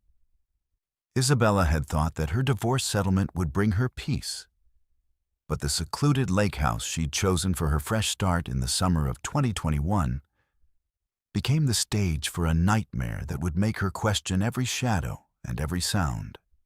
After 23 years of marriage, Isabella had finally found the courage to leave her controlling husband and start over at age 45. The lake house rental in northern Vermont seemed like the perfect place to heal, right, and rediscover the woman she had been, before decades of emotional manipulation had worn her down. The property was everything the listing had promised. A cozy two-bedroom cottage nestled among towering pines on the shores of Mirror Lake. A pristine body of water that stretched for miles without a single other visible dwelling. Isabella had specifically chosen this location for its complete isolation, craving the silence and solitude that had been so rare during her tumultuous marriage. She arrived on a humid Tuesday in July, her car packed with boxes of books, art supplies, and the few personal belongings she had managed to keep during the divorce proceedings. Isabella's first week at the lake house was everything she had hoped for. She spent her mornings writing in a journal on the screened porch, her afternoons reading in the hammock strung between two ancient oaks, and her evenings watching the sunset paint the lake in shades of gold and crimson. For the first time in years, she felt truly relaxed, no longer jumping at every sound or constantly checking her phone for angry messages from her ex-husband. The lake house felt like a sanctuary where she could begin to rebuild her sense of self. The first indication that her peaceful retreat was being watched came on her 8th day at the property. Isabella was reading on the dock when her phone chimed with a text message from an unknown number. The message was brief but deeply unsettling. "You look peaceful reading by the water. It's nice to see you relaxing." Isabella's heart immediately began racing as she looked around the empty lake, seeing no boats, no other people, no obvious source for someone who could be watching her. The number had a local area code, but when Isabella tried calling it back, she reached only a disconnected voicemail. She told herself it could be a wrong number, a case of mistaken identity, or perhaps a previous renter who had somehow gotten her information. But the specific reference to her reading by the water suggested that whoever had sent the message was currently watching her, which meant they had to be somewhere close enough to see the dock clearly. Over the next few days, the messages became more frequent and increasingly personal. "You looked beautiful in that blue dress today. I saw you practicing yoga on the deck this morning. Your evening walks around the lake are my favorite part of the day." Each message demonstrated intimate knowledge of Isabella's daily routine and activities, proving that someone was conducting detailed surveillance of her movements. Isabella's sense of safety began to crumble as she realized the extent of the stalking. She started closing all the curtains at night, avoiding the deck and dock during daylight hours, and constantly scanning the tree line for any sign of movement. The isolation that had initially been so appealing now felt like a trap, leaving her vulnerable and exposed with no neighbors to call for help and no easy escape route. The messages escalated from mere observation to implied threats. You seem nervous lately. There's no need to be afraid of me. I know you're trying to hide from me, but I can see everything you do. Your ex-husband was right about you needing someone to watch over you. The reference to her ex-husband was particularly chilling, suggesting that her stalker either knew details about her personal life or had somehow made contact with her former spouse. Isabella's attempts to involve law enforcement proved frustrating and largely ineffective. The local sheriff's department took her report seriously, but explained that without more substantial evidence or direct threats, their options were limited. The messages were unsettling but not explicitly threatening, and the remote location made surveillance difficult. They increased patrols in the area and advised Isabella to document everything, but she was essentially left to deal with the situation on her own. The psychological warfare continued for another week, with messages arriving at all hours of the day and night. Sometimes they would reference things that had happened hours earlier. Other times they seemed to predict her actions before she had even decided what to do. You're going to check the locks on the doors now, aren't you? You won't sleep well tonight. I can tell by the way you're moving around the house. The messages created a constant state of anxiety and hypervigilance that left Isabella exhausted and increasingly paranoid. On a particularly hot night in late July, Isabella was startled awake by the sound of footsteps on the wooden deck that wrapped around the cottage. The footsteps were deliberate and slow, circling the house methodically as if someone was checking every window and door. Isabella lay frozen in bed, afraid to move or even breathe too loudly. As the footsteps completed their circuit and then stopped directly outside her bedroom window, the silence that followed was almost worse than the sound of the footsteps. Isabella knew that someone was standing just outside her window, separated from her by only a thin pane of glass and a flimsy screen. She could almost feel eyes watching her through the darkness, studying her fear and enjoying the power they held over her sense of security. The presence remained outside her window for what felt like hours before finally moving away, leaving Isabella too terrified to sleep for the rest of the night. The next morning brought a new level of violation. Isabella discovered that someone had been on the property during the night, leaving behind evidence of their presence that was impossible to ignore. Her car had been moved. Not stolen, just repositioned about 10 feet from where she had parked it. The outdoor furniture had been rearranged in a pattern that spelled out her name when viewed from above. Most disturbing of all, someone had left a bouquet of wildflowers on her doorstep, tied with a ribbon that matched a scarf she had worn the previous day. Isabella's nerves were shattered by the realization that her stalker had been so close to her while she slept, moving freely around the property and handling her possessions.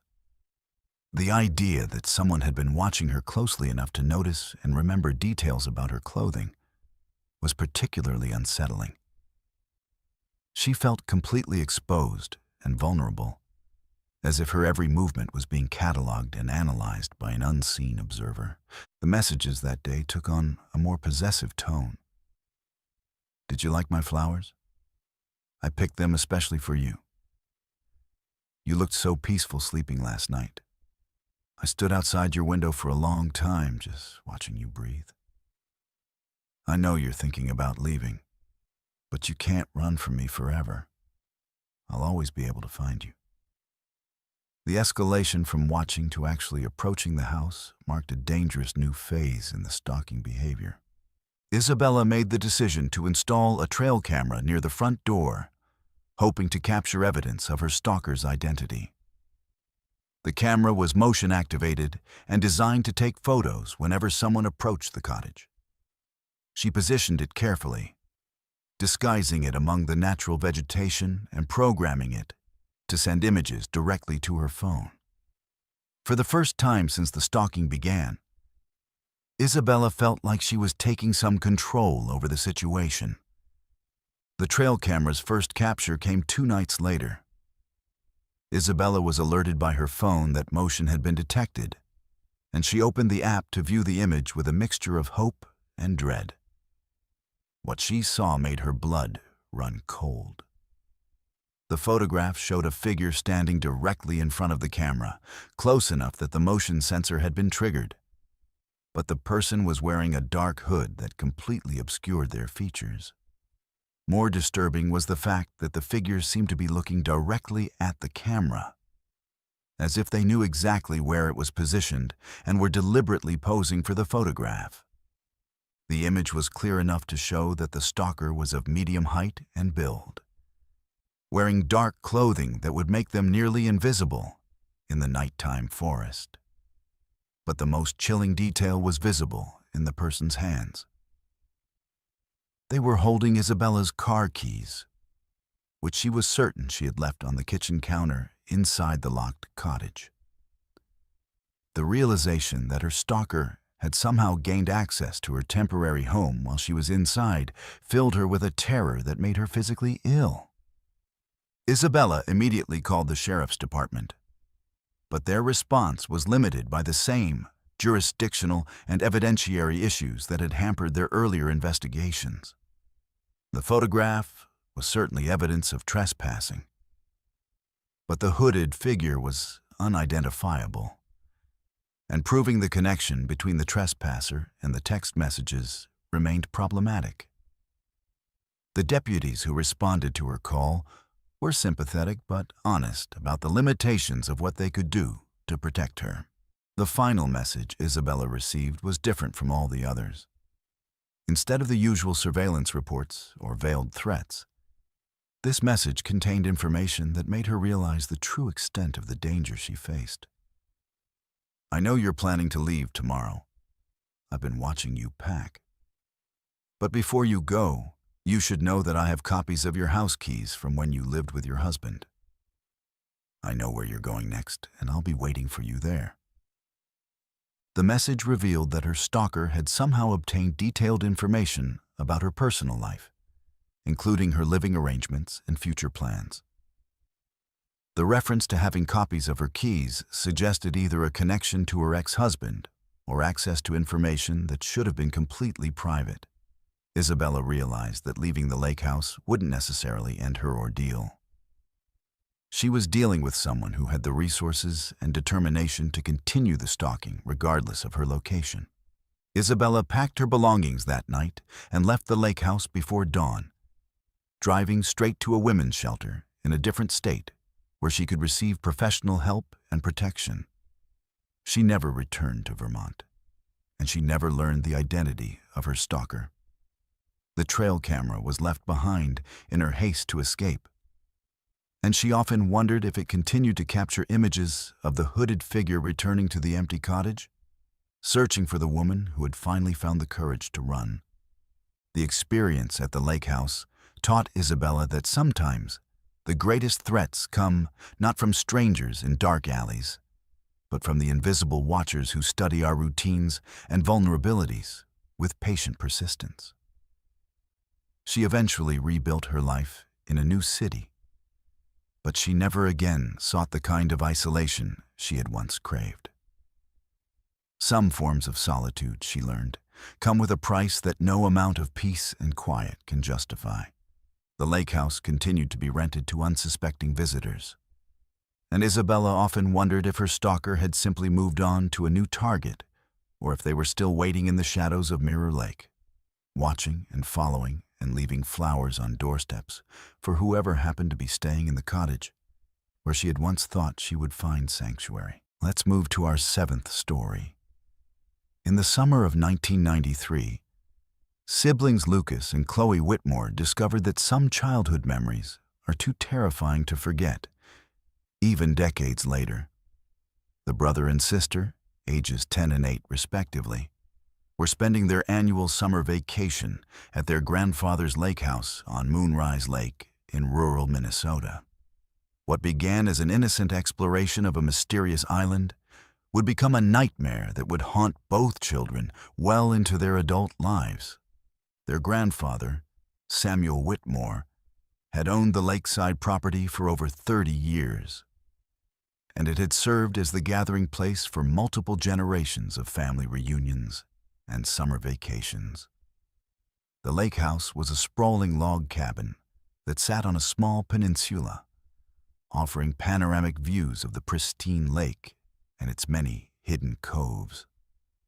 Moonrise Lake was known for its crystal-clear waters and the dozens of small islands that dotted its surface, each one covered with dense forest and connected to the mainland only by the courage of swimmers or the availability of small boats. Lucas and Chloe had been visiting their grandfather's lake house every summer since they were old enough to travel, and they had always been fascinated by Pine Island, a heavily forested landmass that sat about half a mile from the main shore. The island was larger than most of the others on the lake, probably covering about 10 acres, and it was topped by what appeared to be the ruins of an old house that had been abandoned for decades. Their grandfather had always forbidden them from swimming to the island or taking the rowboat there without adult supervision, but he had never explained why this seemingly harmless piece of land was off limits. The summer of 1993 was particularly hot and dry, and the lake's water level had dropped significantly from its normal height. The lower water revealed sandbars and rocky areas that were normally submerged, creating new pathways between some of the smaller islands and making Pine Island seem more accessible than it had in previous years. Lucas, who was becoming increasingly adventurous as he approached his teenage years, became obsessed with the idea of exploring the Forbidden Island and discovering what secrets it might hold.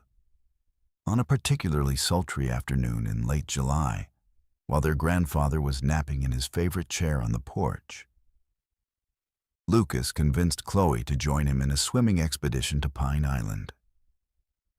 The water was warm and inviting, and the distance seemed manageable for two strong swimmers who had been playing in the lake since early childhood. They slipped into the water quietly, not wanting to wake their grandfather, and began the long swim toward the mysterious island. The swim took longer than they had anticipated, and by the time they reached the rocky shore of Pine Island, both children were exhausted and slightly winded. The island was more forbidding up close than it had appeared from the mainland, with dense underbrush and towering pine trees that blocked out most of the sunlight. The ruins of the old house were visible through the trees, and Lucas and Chloe could see that it had once been a substantial structure, probably built sometime in the early 1900s. As they explored the island's shoreline, looking for the easiest path to the ruins, they began to hear sounds that seemed out of place in the wilderness setting. The sounds were human voices, but they were faint and seemed to come from the direction of the old house. Lucas, ever the leader, insisted that they investigate, despite Chloe's growing reluctance to venture further into the island's dark interior. The path to the ruins was overgrown and difficult to navigate, forcing the children to push through thorny underbrush and climb over fallen logs. As they got closer to the house, the voices became clearer, and they could make out what sounded like children playing and laughing. The sounds were particularly puzzling because Lucas and Chloe had seen no other boats on the lake, and they couldn't imagine how other children could have reached the island. When they finally reached the clearing where the old house stood, what they found defied all explanation. The structure was indeed in ruins, with a collapsed roof and walls that had partially crumbled from decades of neglect. But in the overgrown yard that surrounded the house, they could see the shadows of children playing what appeared to be a game of tag. The shadows moved with purpose and energy, running between the trees and calling out to each other. But there were no actual children creating the shadows. Lucas and Chloe stood frozen at the edge of the clearing, watching the impossible scene unfold before them. The shadow children seemed to be having the time of their lives, laughing and playing with the carefree abandon that both siblings recognized from their own summer adventures. But the absence of physical forms to create the shadows made the scene deeply disturbing, as if they were witnessing an echo of childhood joy that had somehow become permanently imprinted on the island. The shadow children seemed to notice the presence of the living visitors, and their game gradually stopped as they gathered in a group near the ruins of the old house. Lucas and Chloe could see the shadows turning toward them, and they had the distinct impression that they were being studied by invisible eyes. The silence that followed was broken by what sounded like whispered conversations among the shadow children, though no words were clear enough to understand. Chloe, who had been increasingly frightened by the bizarre scene, tugged on her brother's arm and whispered urgently, "Lucas, we need to leave. Now." But Lucas remained transfixed by the shadow children, who seemed to be beckoning them to come closer to the ruins. The shadows were gesturing in a way that suggested invitation, as if they wanted the living children to join their eternal game. It was then that they heard their grandfather's voice, carried across the water by the still summer air. "Lucas, Chloe, where are you?" The sound of his worried calls broke the spell that had held the children captive, and they suddenly realized how long they had been away from the lake house. The sun was beginning to set, and their grandfather would be frantic with worry about their disappearance. As they turned to leave the clearing, the shadowed children seemed to sense their departure and began moving more frantically, as if trying to prevent them from leaving. The whispered conversations became more urgent, and Lucas and Chloe could swear they heard voices calling their names, begging them to stay and play. The shadows began following them as they hurried back through the forest, always staying just at the edge of their vision, but never quite disappearing. The swim back to the mainland was terrifying, not because of the physical challenge, but because of the psychological pressure of feeling watched and followed. Both children kept looking back toward Pine Island, expecting to see the shadow children somehow pursuing them across the water. The island seemed to pulse with an otherworldly energy, and they could see strange lights flickering among the trees where the old house stood.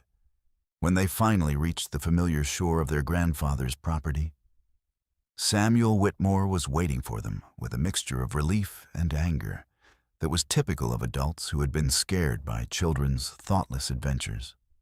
But his expression changed when he saw the fear in their faces and heard their breathless account of what they had experienced on Pine Island. "I should have told you the story years ago," their grandfather said quietly, his voice heavy with regret. "I was trying to protect you from something that would give you nightmares, but I ended up putting you in danger instead." Samuel led them to the porch and, as the sun set over Moonrise Lake, told them the tragic history of Pine Island that he had been hiding for years. In 1934, a wealthy family named the Harrisons had built a summer home on the island, bringing their 5 children there for what they hoped would be the perfect vacation retreat. The family had been happy there for 3 summers, with the children spending their days swimming, exploring, and playing elaborate games of hide-and-seek among the island's dense forests. But in the summer of 1937, tragedy struck when a severe storm swept across the lake, trapping the family on the island as their house caught fire from a lightning strike. The parents and all 5 children died in the blaze, and their bodies were never recovered from the ruins. Local authorities assumed they had been consumed by the intense fire, but strange reports began almost immediately from fishermen and boaters who claimed to see children playing on the island, even though it was known to be uninhabited. The island has never been the same since that night, Samuel explained to his wide-eyed grandchildren. People have been seeing those shadow children for over 50 years, and anyone who gets too close to the ruins has the same experience you just had. They try to get you to stay, to join their game, and some folks say that anyone who stays too long never makes it back to the mainland. The story explained why Samuel had always forbidden them from visiting Pine Island, and why he had seemed so genuinely frightened when he realized where they had gone. The shadow children weren't malevolent, but they were lonely, desperate for playmates to join them in their eternal games. For living children, the temptation to stay and play could be overwhelming, especially when the shadows seem so friendly and welcoming. Lucas and Chloe never spoke publicly about their experience on Pine Island, but the memory of the shadow children haunted both of them for years. Lucas, now in his 40s, still has nightmares about the island and refuses to take his own children to visit their great-grandfather's lake house. Chloe moved to a city far from any large bodies of water and has never again gone swimming in a natural lake. Samuel Whitmore sold the lake house property within 2 years of the incident. Unable to bear the constant reminder of how close he had come to losing his grandchildren to the same tragedy that had claimed the Harrison family decades earlier. The new owners were not told about the island's history, and Samuel often wondered if they too would eventually discover the shadow children playing their eternal games among the ruins. Pine Island still sits in the middle of Moonrise Lake, still covered with dense forest, still topped by the crumbling remains of the Harrison family's summer home. Local fishermen still report seeing children playing in the ruins, and occasionally a curious visitor will swim out to investigate the mysterious island. Most return with stories similar to what Lucas and Chloe experienced, but a few have never returned at all, leaving only empty boats drifting on the lake's surface and families wondering what happened to their missing loved ones. The island serves as a reminder that some tragedies leave permanent scars on the landscape, and that the boundary between the living and the dead is sometimes thinner than we dare to imagine. For Lucas and Chloe, the memory of the shadow children represents both the innocence of childhood and the terrible realization that some games are never meant to end, and some playmates are never meant to grow up. The experience taught them that curiosity can be a dangerous thing, especially when it leads to places where the past refuses to stay buried. They learned that their grandfather's warnings had been born not from arbitrary authority, but from genuine love and the hard-won wisdom of someone who understood that some mysteries are better left unsolved. Let's move to our 8th story. Noah and Ava Morgan had spent most of 2024 dreaming about their upcoming wedding and the lake house honeymoon that would follow. A week of total seclusion at the newly renovated glasswater cabin on remote Lake Sylvan in northern Oregon. The listing promised modern amenities, a private dock, and panoramic windows that seemed to float above the dark, mirror-still water. For two city dwellers who dealt daily with traffic, deadlines, and constant notifications, the idea of an unplugged getaway felt perfect. They arrived on a cool Monday evening in late October. The trees ringing the lake were already stripped bare, their skeletal branches clawing at a slate-gray sky. The real estate company had left the cabin lights glowing, and soft ambient music drifted through hidden ceiling speakers, part of the integrated smart home package that could be controlled entirely by a phone app. Ava marveled at the minimalist design. Pale cedar walls, a glass railing on the loft, and floor-to-ceiling windows that framed the moonlit lake like an ever-changing painting. Noah unloaded their bags, then locked the Tesla's charger into place beside the utility shed. Miles of forest lay between them and the nearest town. But with solar panels and backup batteries, the brochure boasted, the cabin was fully self-sustaining. The first night felt enchanted. They cooked pasta, opened a bottle of red wine, and curled up on the sofa while rain whispered across the glass panes. At 11 p.m., they walked the length of the dock, breathed in the wetwood scent, and watched vapor rise off the lake. Somewhere across the water, an owl hooted. When a gust of wind rattled the wind chimes, Ava laughed and squeezed Noah's hand. "No cell service," she said. "It's like the world can't find us here." That sense of invisibility shattered at 1:17 a.m. Ava bolted upright in bed, convinced she'd heard someone call her name. Noah, half asleep, assured her she'd been dreaming. But Ava insisted the voice, low, gravelly, and far too close, had come from inside the cabin. They searched every room, even the crawl space, and found nothing. Eventually, Ava drifted back to sleep. Noah lay staring at the ceiling, uneasy but unwilling to admit it. Day 2 dawned, bright and untroubled.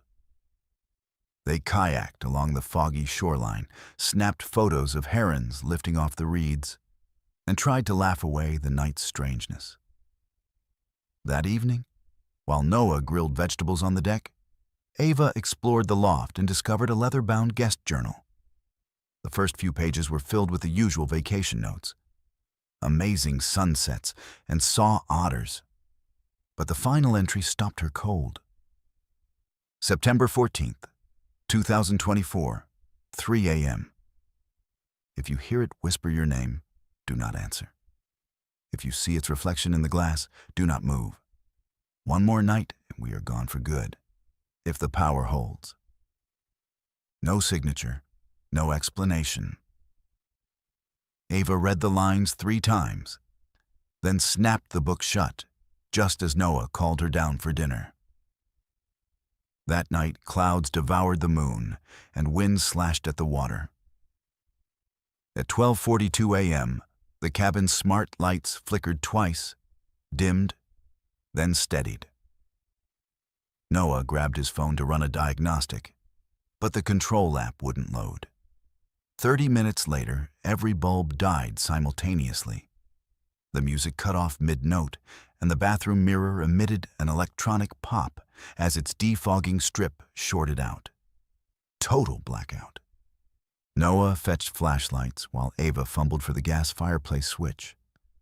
The moment the beam of Noah's flashlight skimmed across the living room window, he froze. Beyond the glass, less than 6 feet away, a silhouette stood on the deck.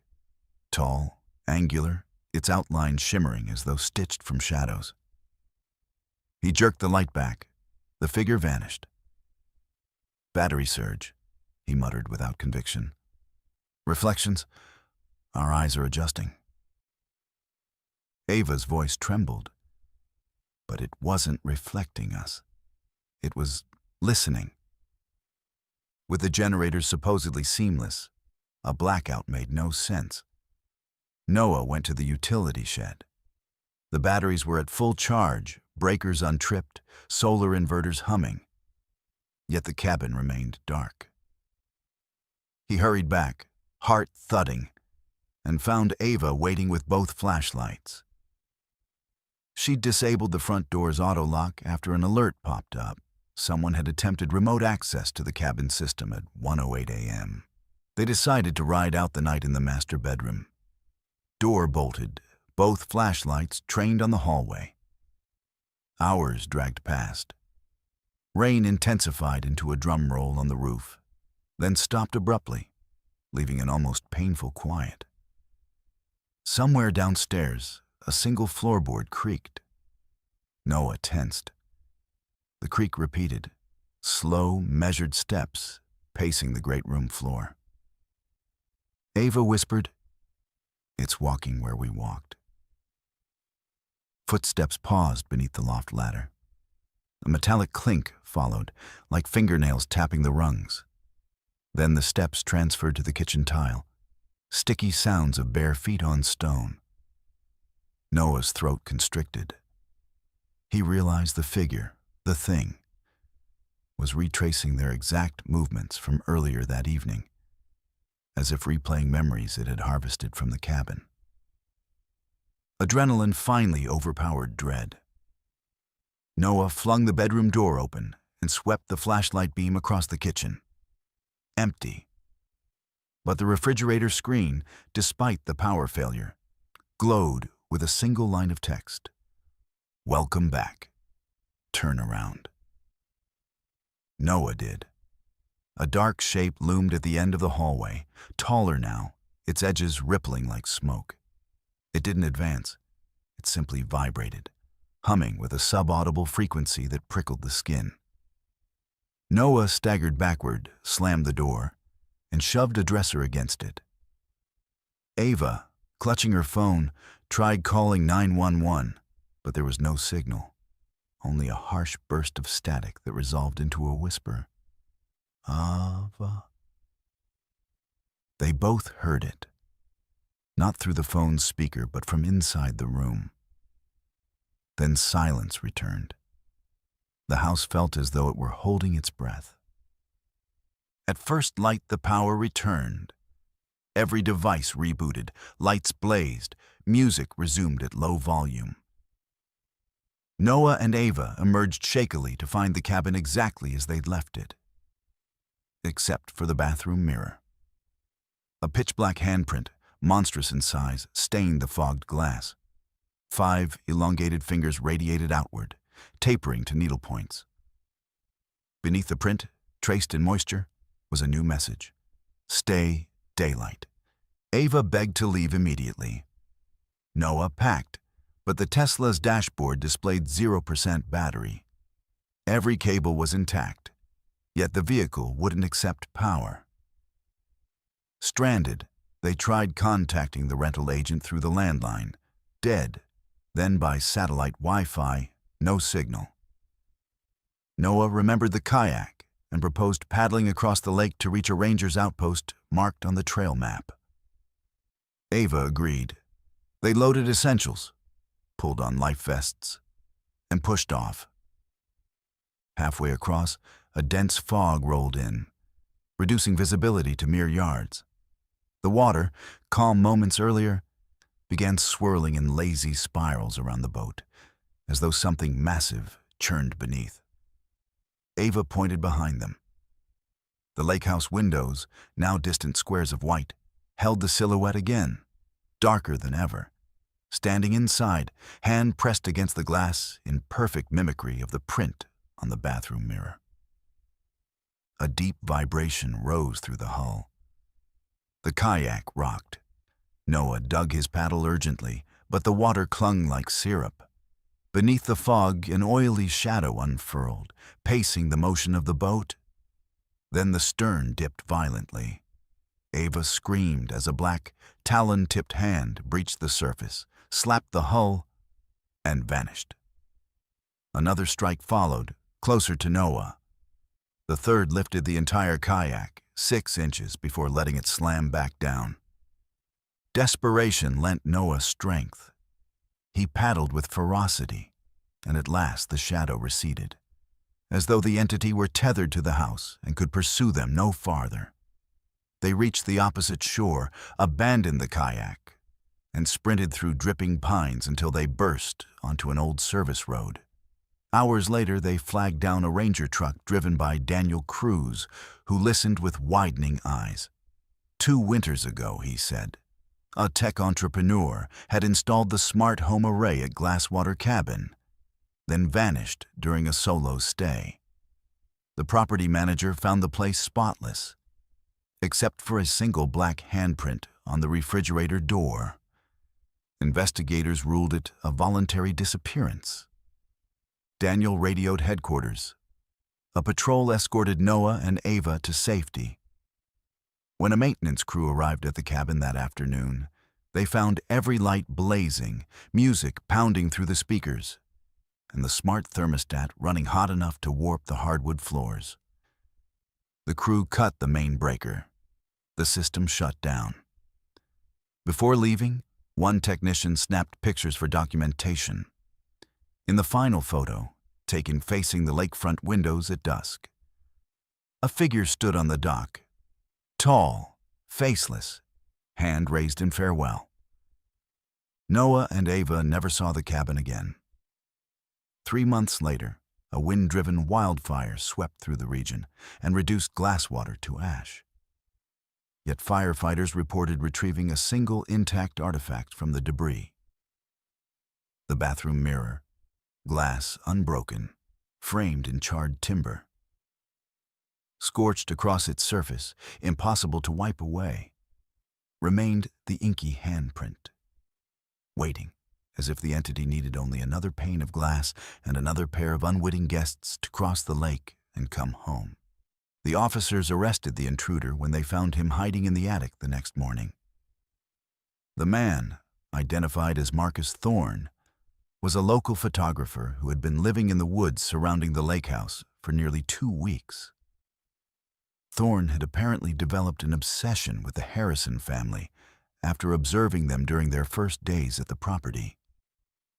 He had been using his professional photography skills to document their activities while planning what he later described to investigators as joining their family permanently. During questioning, Thorne revealed that he had been entering the house regularly, using a key that he had obtained by making a wax impression of the lock during the family's first day at the property. He had been moving through the house at night, studying the family's possessions and routines, and had been living in the attic during the day while the family was outside. The photographs found in the attic were part of what he called his family album, documenting what he believed was his integration into their household. Thorne's mental health evaluation revealed a history of obsessive behavior and previous stalking incidents that had never been reported to authorities. He was charged with stalking, breaking and entering, and possession of surveillance equipment, and was sentenced to 2 years in prison, followed by mandatory psychiatric treatment. The Harrison family learned that they had been incredibly fortunate that Thorne's obsession had been discovered before it could escalate to violence. The experience shattered the family's sense of security and trust in what had initially seemed like a perfect vacation destination. They left the lake house immediately and spent the remainder of their planned vacation time in a hotel in a more populated area. Michael and Charlotte found themselves constantly checking locks and looking over their shoulders, while Sophia and Oliver struggled with nightmares about the man who had been watching them from the shadows. The Harrison family never returned to Clearwater Lake, and they never again rented an isolated vacation property. The incident taught them that privacy and seclusion come with risks that no amount of scenic beauty can justify. Michael, who had initially been skeptical of his son's observations about the attic ladder, learned to trust his family's instincts and to take seriously any signs that something was not quite right. The lake house continued to be rented to other families, but the property management company was required to disclose the stalking incident to future guests. Many potential renters were deterred by the story, but those who did stay were advised to be vigilant and to report any unusual activity immediately.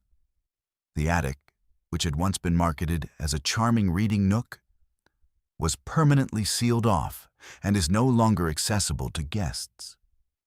The experience left the Harrison family with a lasting understanding that some threats come not from strangers who break down doors, but from those who watch and wait and study their victims with patient obsession.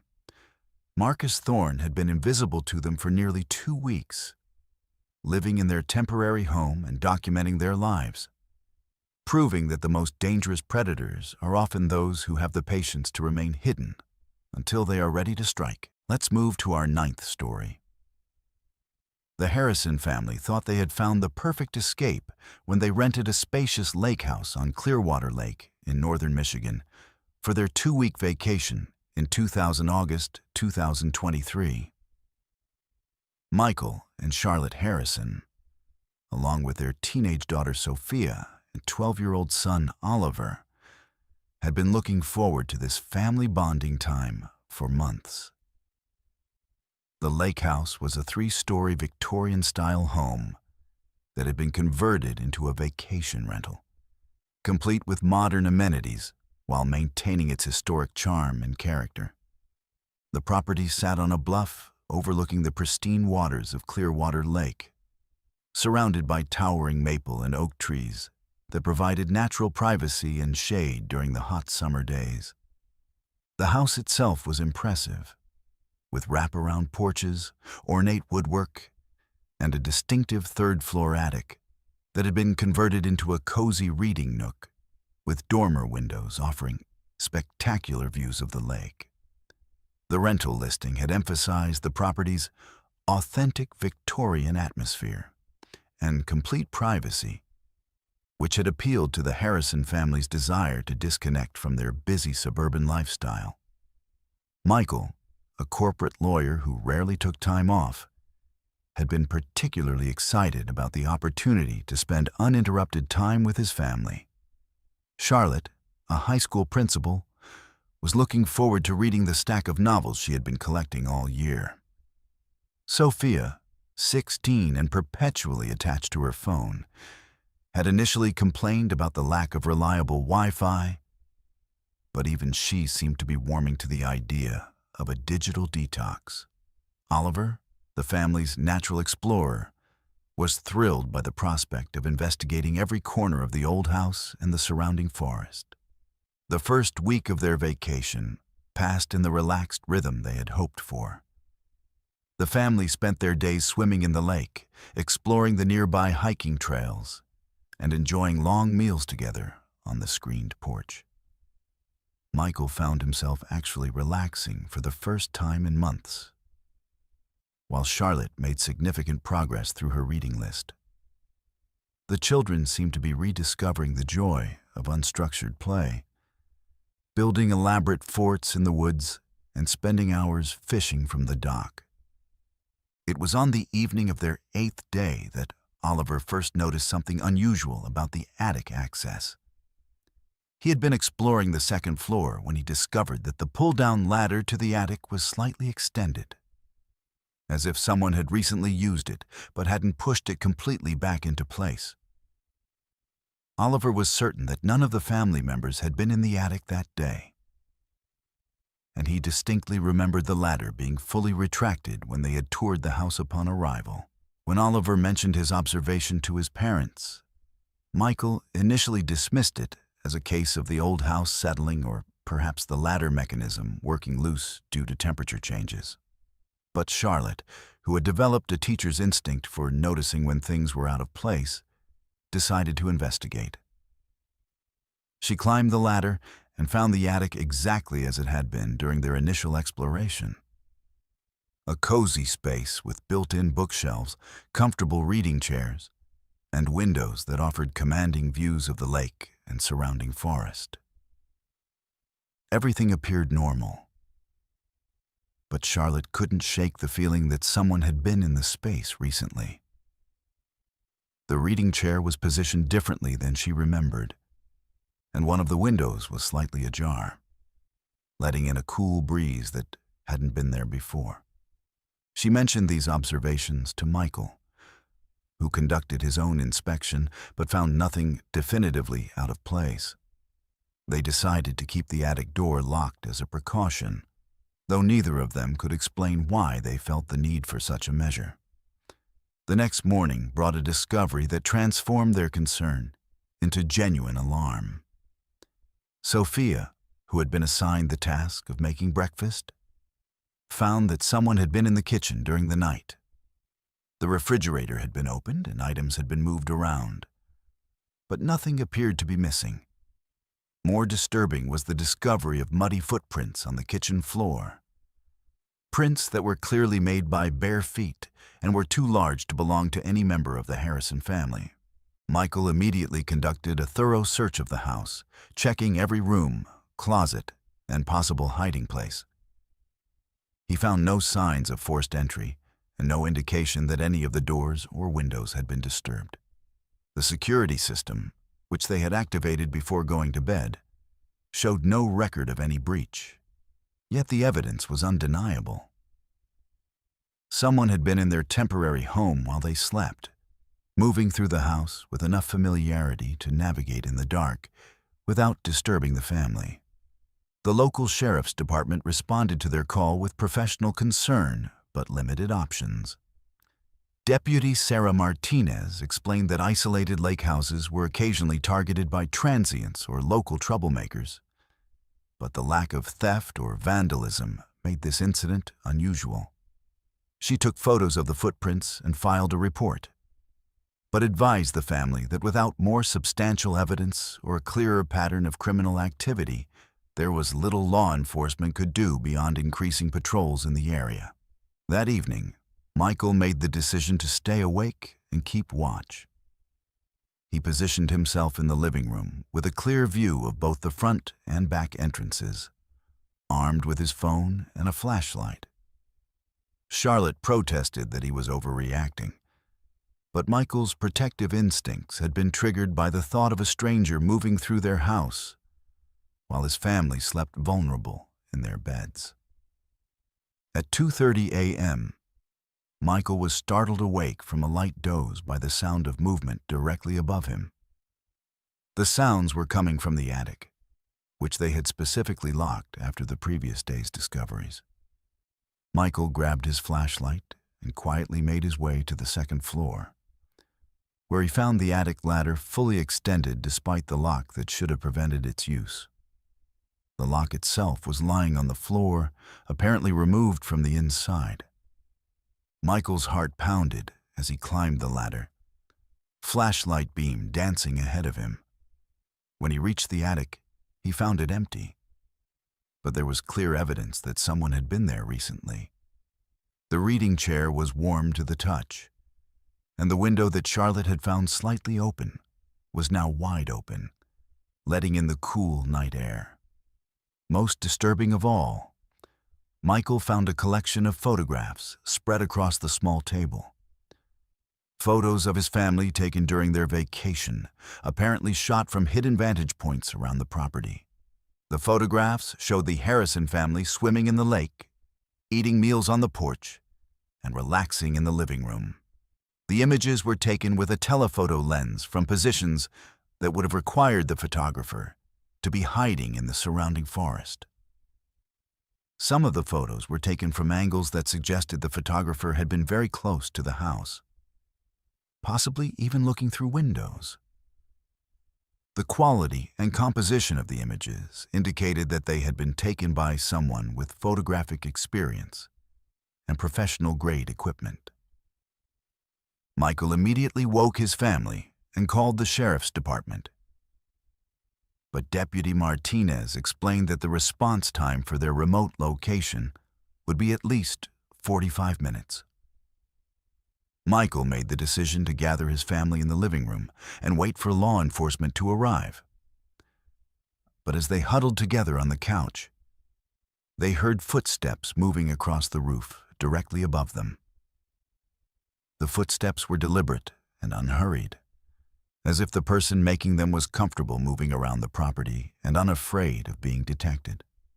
The sounds moved from the roof to the wraparound porch, where they could hear someone walking slowly around the perimeter of the house. Michael peered through the curtains, but saw nothing in the darkness beyond the porch lights. The footsteps stopped directly outside the front door, and for several long minutes, the family held their breath, waiting for the sound of someone trying to enter the house. When Deputy Martinez finally arrived, accompanied by 2 other officers, they conducted a thorough search of the property, but found no sign of the intruder. However, they did discover something that made Michael's blood run cold. A small campsite hidden in the dense woods about 200 yards from the house. The site was well concealed and showed signs of extended occupation. With a sleeping bag, camping equipment, and most disturbingly, a notebook filled with detailed observations about the Harrison family's daily routines. The notebook contained entries dating back to the beginning of their vacation, documenting their meal times, swimming schedules, and sleeping patterns.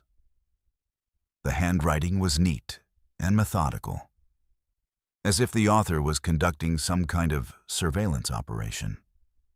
Some entries included sketches of the house's layout and notes about the family's habits that showed an intimate knowledge of their behavior patterns. "It looks like someone has been watching your family since you arrived," Deputy Martinez explained grimly. This level of surveillance suggests either an obsessive individual or someone with more sinister intentions. "We're going to need to treat this as a potential stalking situation. Let's move to our 10th story. The summer of 2020 had been particularly challenging for everyone. But for young adults Sebastian and Luna, their planned camping trip to remote Whispering Lake in northern Canada represented their first taste of freedom after months of lockdown restrictions.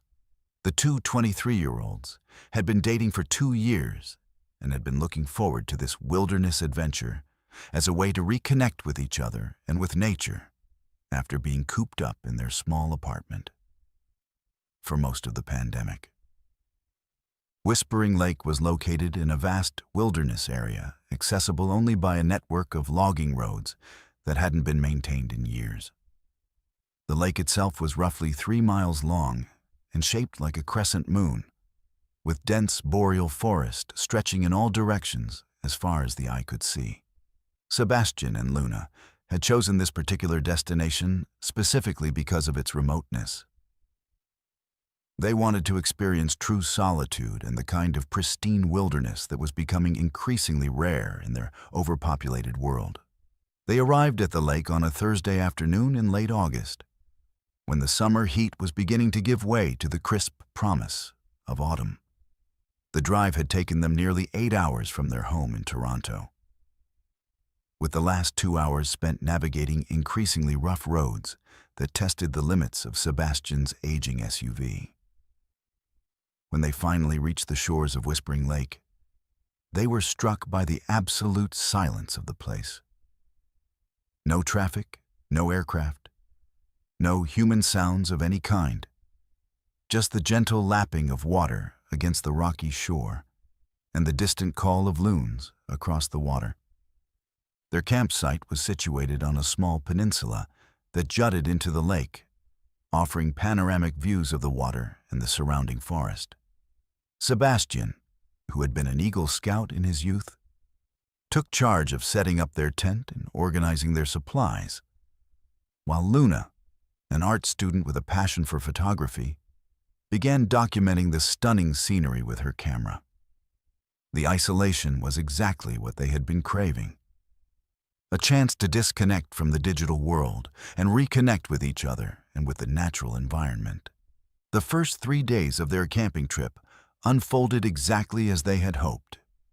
They spent their mornings exploring the lake in their inflatable kayak, their afternoons hiking the faint game trails that led through the dense forest, and their evenings sitting around their campfire, talking and watching the stars emerge in the unpolluted sky.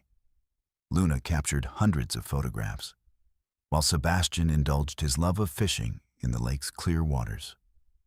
For the first time in months, both of them felt truly relaxed and at peace. It was on their 4th evening that they first noticed the light across the lake. Sebastian was tending their campfire when Luna called his attention to what appeared to be a signal coming from the opposite shore, nearly 2 miles away. The light was flashing in a deliberate pattern. 3 short flashes, followed by 3 long flashes, then 3 short flashes again. Even though neither of them had formal training in Morse code, they both recognized the universal distress signal, SOS. "Someone's in trouble over there," Luna said, pointing across the dark water toward the source of the flashing light. "We need to help them." Sebastian studied the signal through his binoculars, trying to make out any details about the person or situation creating the distress call. The light appeared to be coming from a flashlight or lantern, and it was positioned near the shoreline on what looked like a small beach or clearing. The pattern was being repeated consistently, suggesting that whoever was making the signal was alert and deliberately calling for help. The couple debated their options. They had no boat other than their small inflatable kayak, which wasn't designed for a 2-mile journey across open water especially at night. Their cell phones had no signal in the remote location, and they had no way to contact emergency services. The nearest road was hours away, and by the time they could drive out and bring back help, it might be too late for whoever was in distress. "We have to try," Sebastian said finally. "If someone's hurt or stranded over there, we might be their only chance." They decided to wait until morning to attempt the rescue, reasoning that the dangerous nighttime crossing would help no one if they capsized in the dark water. Sebastian built up their campfire to create a signal of their own, using a flashlight to send a simple message back across the lake. "We see you. Help coming in morning." The SOS signal stopped briefly, then resumed with what appeared to be increased urgency. That night, neither Sebastian nor Luna slept well. They took turns keeping watch, maintaining their campfire and monitoring the situation across the lake. The SOS signal continued intermittently throughout the night, sometimes flashing steadily for long periods, other times disappearing for hours before resuming. The inconsistency suggested that whoever was making the signal might be injured or running low on battery power. At first light, Sebastian and Luna loaded their kayak with emergency supplies, first aid kit, extra water, energy bars, and a rope that might be useful for rescue operations. The morning was calm and clear, with no wind to complicate their crossing. But the distance still seemed daunting in their small inflatable boat. They had never paddled such a long distance before, and they were acutely aware that if something went wrong, they were miles from any help. The journey across Whispering Lake took them nearly 2 hours of steady paddling. As they approached the far shore, they could see the area where the SOS signal had been coming from, a small sandy beach backed by dense forest. But as they drew closer, they realized something was wrong. There was no sign of a person in distress, no camping equipment, no boat or other means of transportation. The beach was completely empty. Sebastian and Luna beached their kayak and began searching the area, calling out to announce their presence and offer help. They found the source of the SOS signal almost immediately, a small LED flashlight that had been modified to flash automatically, powered by a solar panel and mounted on a wooden stake driven into the sand. The device was clearly homemade, constructed with basic electronic components and designed to operate continuously as long as it received sunlight. The discovery was deeply disturbing. Someone had deliberately created a fake distress signal, knowing that any decent person who saw it would attempt a rescue. But why? Luna suggested that maybe it was just a prank or some kind of art project, but Sebastian's instincts told him that something more sinister was at play. The device had been carefully constructed and positioned to be visible from across the lake, suggesting planning and intent rather than casual mischief. As they examined the fake signal device more closely, they heard the sound of their kayak scraping against the rocky shore behind them. They turned to see a figure emerging from the forest. A middle-aged man wearing dark clothing and carrying what appeared to be a large backpack. The man's appearance was disheveled, and his eyes had the intense, focused look of someone who had been waiting for exactly this moment. "Thank you for coming," the man said, his voice calm but somehow wrong, as if he was reciting lines he had practiced many times. "I've been waiting for someone like you to answer my call." Sebastian immediately positioned himself between the stranger and Luna, his protective instincts triggered by the man's strange demeanor and the bizarre situation they had stumbled into. "We came because we thought someone was in distress," Sebastian said carefully. "But it looks like your signal was fake." The man smiled, but the expression never reached his eyes. "Not fake. I was in distress. I've been so lonely here, so isolated. I needed company, and I knew that good people like you would come to help. Now you can stay with me, and I won't be alone anymore.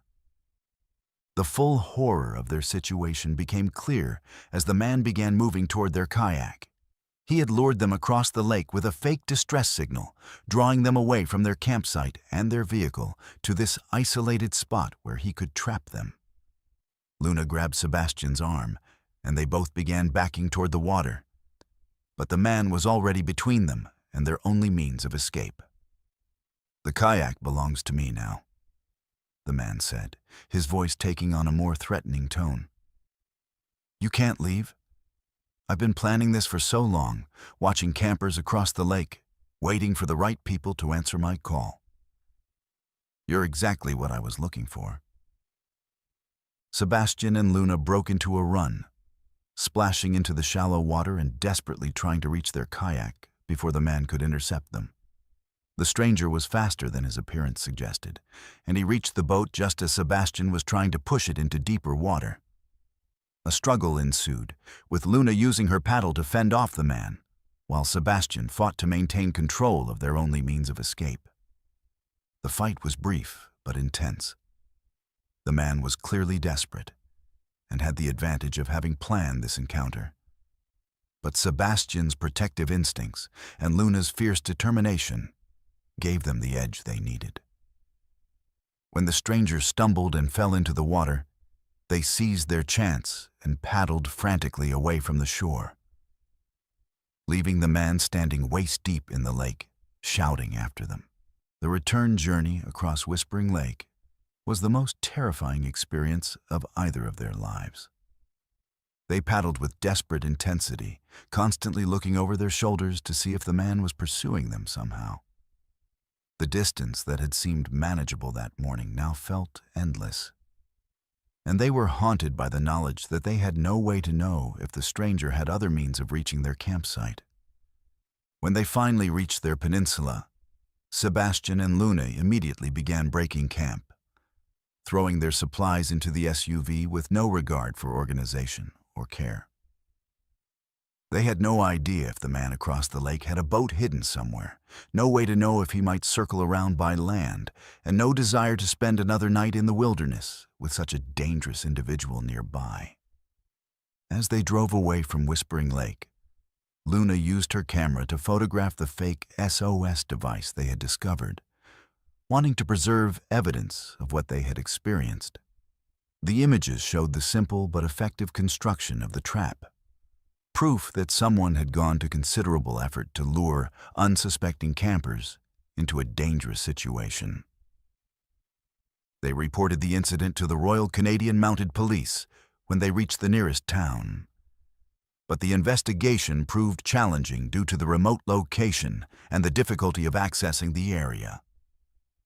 Officers eventually reached the lake several days later, but found no trace of the man or his equipment. The fake SOS device was gone, and there was no evidence that anyone had been camping in the area. The experience left Sebastian and Luna with a profound distrust of remote wilderness areas and a new understanding of how isolation can be exploited by those with malicious intent. They never returned to Whispering Lake, and they never again camped in locations so far from civilization that help would be impossible to summon. The memory of the man's calm voice, explaining his need for company, haunted them both. A reminder that some people view other human beings as commodities to be acquired, rather than individuals with their own rights and freedoms. The incident also changed how they viewed distress signals and calls for help. While they remained committed to helping others in genuine emergencies, they learned to be more cautious about situations that seemed too convenient or too perfectly positioned to draw them into danger. The fake SOS signal had been a masterpiece of manipulation, exploiting their natural compassion and desire to help others in need. Sebastian and Luna eventually married and moved to a different city, but they never forgot the lesson they learned at Whispering Lake. They learned that evil can wear the mask of vulnerability, that predators sometimes pose as victims, and that the most dangerous traps are those that appeal to our better angels. The SOS signal that had seemed like a call for help had actually been a siren song, luring them toward a fate that they had escaped only through luck and determination. The lake still sits in the Canadian wilderness, still remote and isolated, still beautiful and dangerous. Other campers have reported seeing mysterious lights across the water. But whether these are genuine distress signals or new versions of the same trap remains unknown. The man who created the fake SOS device was never identified or caught, leaving the disturbing possibility that somewhere in the vast wilderness, someone is still waiting for the next Good Samaritan to answer a call for help that is actually a call to danger. Let's move to our final story. Mateo had always been a meticulous planner, but his decision to spend New Year's Eve alone at a remote lake house in the Adirondacks during the winter of 2025 would prove to be the last entry in his carefully kept journal. The 34-year-old software developer from Brooklyn had been dealing with a difficult year, a painful divorce, the loss of his father to cancer, and the stress of a demanding job that left him feeling burned out and disconnected from any sense of purpose or meaning.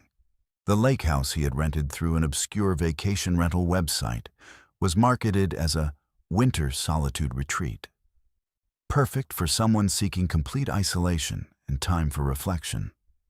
The property sat on the frozen shores of Raven Lake, accessible only by a snowmobile trail that wound through miles of dense forest. The listing had emphasized the property's off-grid authenticity and digital detox environment, promising no Wi-Fi, no cell service, and no distractions from the modern world. Mateo arrived on December 30th, driving as far as the plowed road would allow, then switching to the snowmobile he had rented for the final 3 miles to the lake house. The property was exactly as advertised, a small log cabin nestled among snow-laden pine trees, with a stone chimney already sending smoke into the gray winter sky. The caretaker, an elderly local man named Frank, had already stocked the cabin with firewood and basic supplies, and he gave Mateo a brief orientation before disappearing back into the forest on his own snowmobile. The first 2 days passed in the peaceful rhythm that Mateo had been seeking. He spent his mornings writing in his journal, documenting his thoughts about the past year and his hopes for the future. His afternoons were devoted to reading the stack of books he had brought, classic novels he had always meant to read but never found time for. His evenings were spent sitting by the fire, watching the flames dance and listening to the absolute silence of the winter wilderness. Mateo's journal entries during these first days reflected a man beginning to find some peace after months of turmoil. He wrote about the therapeutic value of solitude, the beauty of the snow-covered landscape, and his growing sense that this retreat might help him process the grief and disappointment that had been weighing him down. He felt hopeful about the coming year and optimistic about his ability to rebuild his life on his own terms. On New Year's Eve, Mateo made his final journal entry, a reflection on the year that was ending and his intentions for the year ahead. He wrote about feeling grateful for the solitude, for the opportunity to step away from the chaos of his normal life and gain some perspective on what really mattered. He described watching the sunset over the frozen lake and feeling a sense of peace that had been absent from his life for months. "Tomorrow I start over," he wrote in his careful handwriting. "Clean slate, fresh beginning. This place has given me exactly what I needed. Silence, space, and time to remember who I am underneath all the noise and pressure. I'm ready to go back to the world. But I'm different now. Stronger, more centered. Whatever happens next, I can handle it." But Mateo never made it to his fresh beginning. On January 1st, 2025, at exactly 6:47 a.m., the winter silence was broken by the sound of a foghorn echoing across the frozen lake. The sound was deep and mournful, completely out of place in the wilderness setting. It came from somewhere far across the lake, from a direction where Mateo had seen no signs of human habitation during his stay. The foghorn sounded 3 times, each blast lasting exactly 10 seconds, with 30-second intervals between each call. Then silence returned to the winter landscape, as if the sound had been imagined rather than heard. But Mateo's journal, left open on the kitchen table, showed that he had been awakened by the sound and had written a hurried note in the margin. 6:47 a.m. Foghorn? No boats on frozen lake. Where is it coming from? When the caretaker Frank arrived the next morning to check on his guest, he found the cabin empty, but with all signs pointing to a sudden and unexpected departure. The fire in the fireplace had burned down to cold ashes, suggesting that it had not been tended since the previous evening. Mateo's belongings remained in the cabin, including his wallet, keys, and the journal that documented his stay. The only thing missing was Mateo himself. Frank conducted a thorough search of the property and the surrounding forest, but found no trace of his guest. The snow around the cabin was undisturbed except for Mateo's own tracks, which led from the cabin to the edge of the frozen lake, and then simply disappeared. There were no signs of a struggle, no indication that Mateo had been forced to leave, and no tracks leading away from the lake in any direction. The local sheriff's department launched a full investigation, bringing in search and rescue teams, tracking dogs, and even a helicopter equipped with thermal imaging equipment. The search continued for weeks, covering hundreds of square miles of wilderness, but no trace of Mateo was ever found. The frozen lake was thoroughly searched once the ice began to thin in spring, but no body was recovered from the water. The investigation revealed several disturbing facts about the property and its history. The lake house had been the site of 3 previous disappearances over the past 15 years, all involving solo guests who had vanished without a trace during winter stays. In each case, the missing person had left behind all their personal belongings and had apparently walked out onto the frozen lake, never to be seen again. Local residents, when pressed by investigators, admitted that Raven Lake had a reputation for strange incidents dating back generations. The foghorn sound was a known phenomenon, reported by dozens of visitors over the years, but no source had ever been identified. Some locals claimed that the sound came from an old steamship that had supposedly sunk in the lake in the 1890s, but there was no historical record of such a vessel or such an accident. The property owner, when contacted by investigators, revealed that he had been trying to sell the lake house for years, but had been unable to find a buyer due to its reputation. He had begun renting it to unsuspecting visitors as a way to generate income from a property that had become essentially worthless on the real estate market. He claimed ignorance about the previous disappearances, but investigators found evidence that he had been aware of the property's troubled history. The most disturbing discovery came when investigators found a video camera that Mateo had been using to document his stay. The camera had been set up on a tripod pointing toward the lake, apparently to capture the sunrise on New Year's Day. The final footage showed Mateo walking out onto the frozen lake at dawn, moving with purpose toward the center of the ice. He walked steadily for several minutes, getting smaller and smaller in the frame, until he simply vanished from view.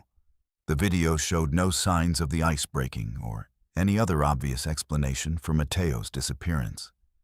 He appeared to be walking normally, showing no signs of distress or disorientation, until he simply stepped out of the camera's range and was never seen again. The timestamp on the video showed that his disappearance occurred at exactly 6:47 a.m., the same time he had noted hearing the foghorn in his journal.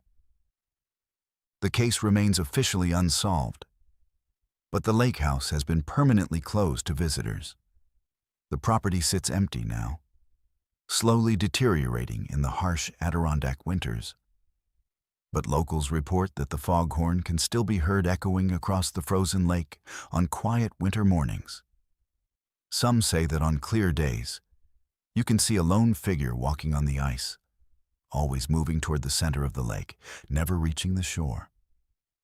Mateo's journal, preserved as evidence in the investigation, serves as a haunting reminder of how quickly hope can turn to mystery, how a search for peace can become a descent into the unknown. His final entry, with its optimistic words about fresh beginnings and clean slates, stands in stark contrast to the margin note about the foghorn that would be the last words he ever wrote.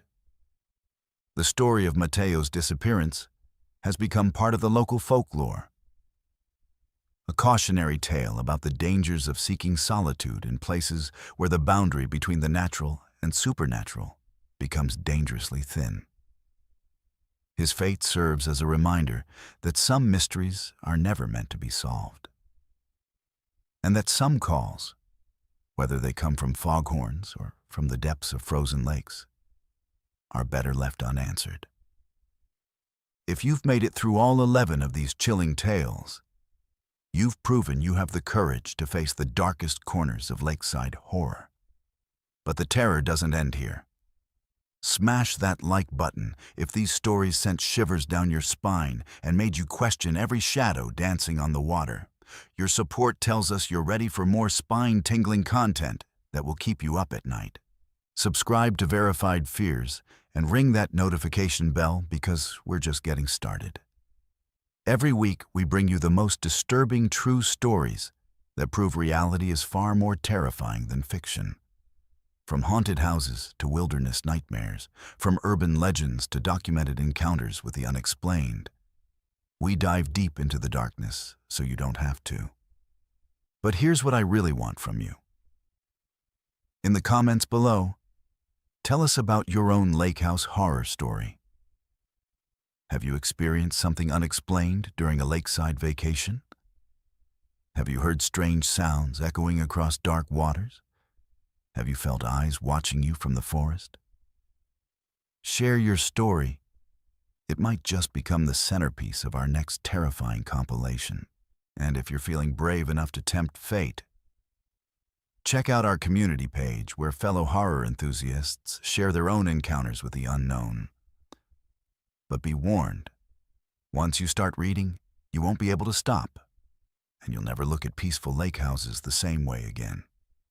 Remember, the water is always watching, the forests are always listening, and somewhere out there in the darkness beyond the dock, something is always waiting for the next unsuspecting visitor to answer its call.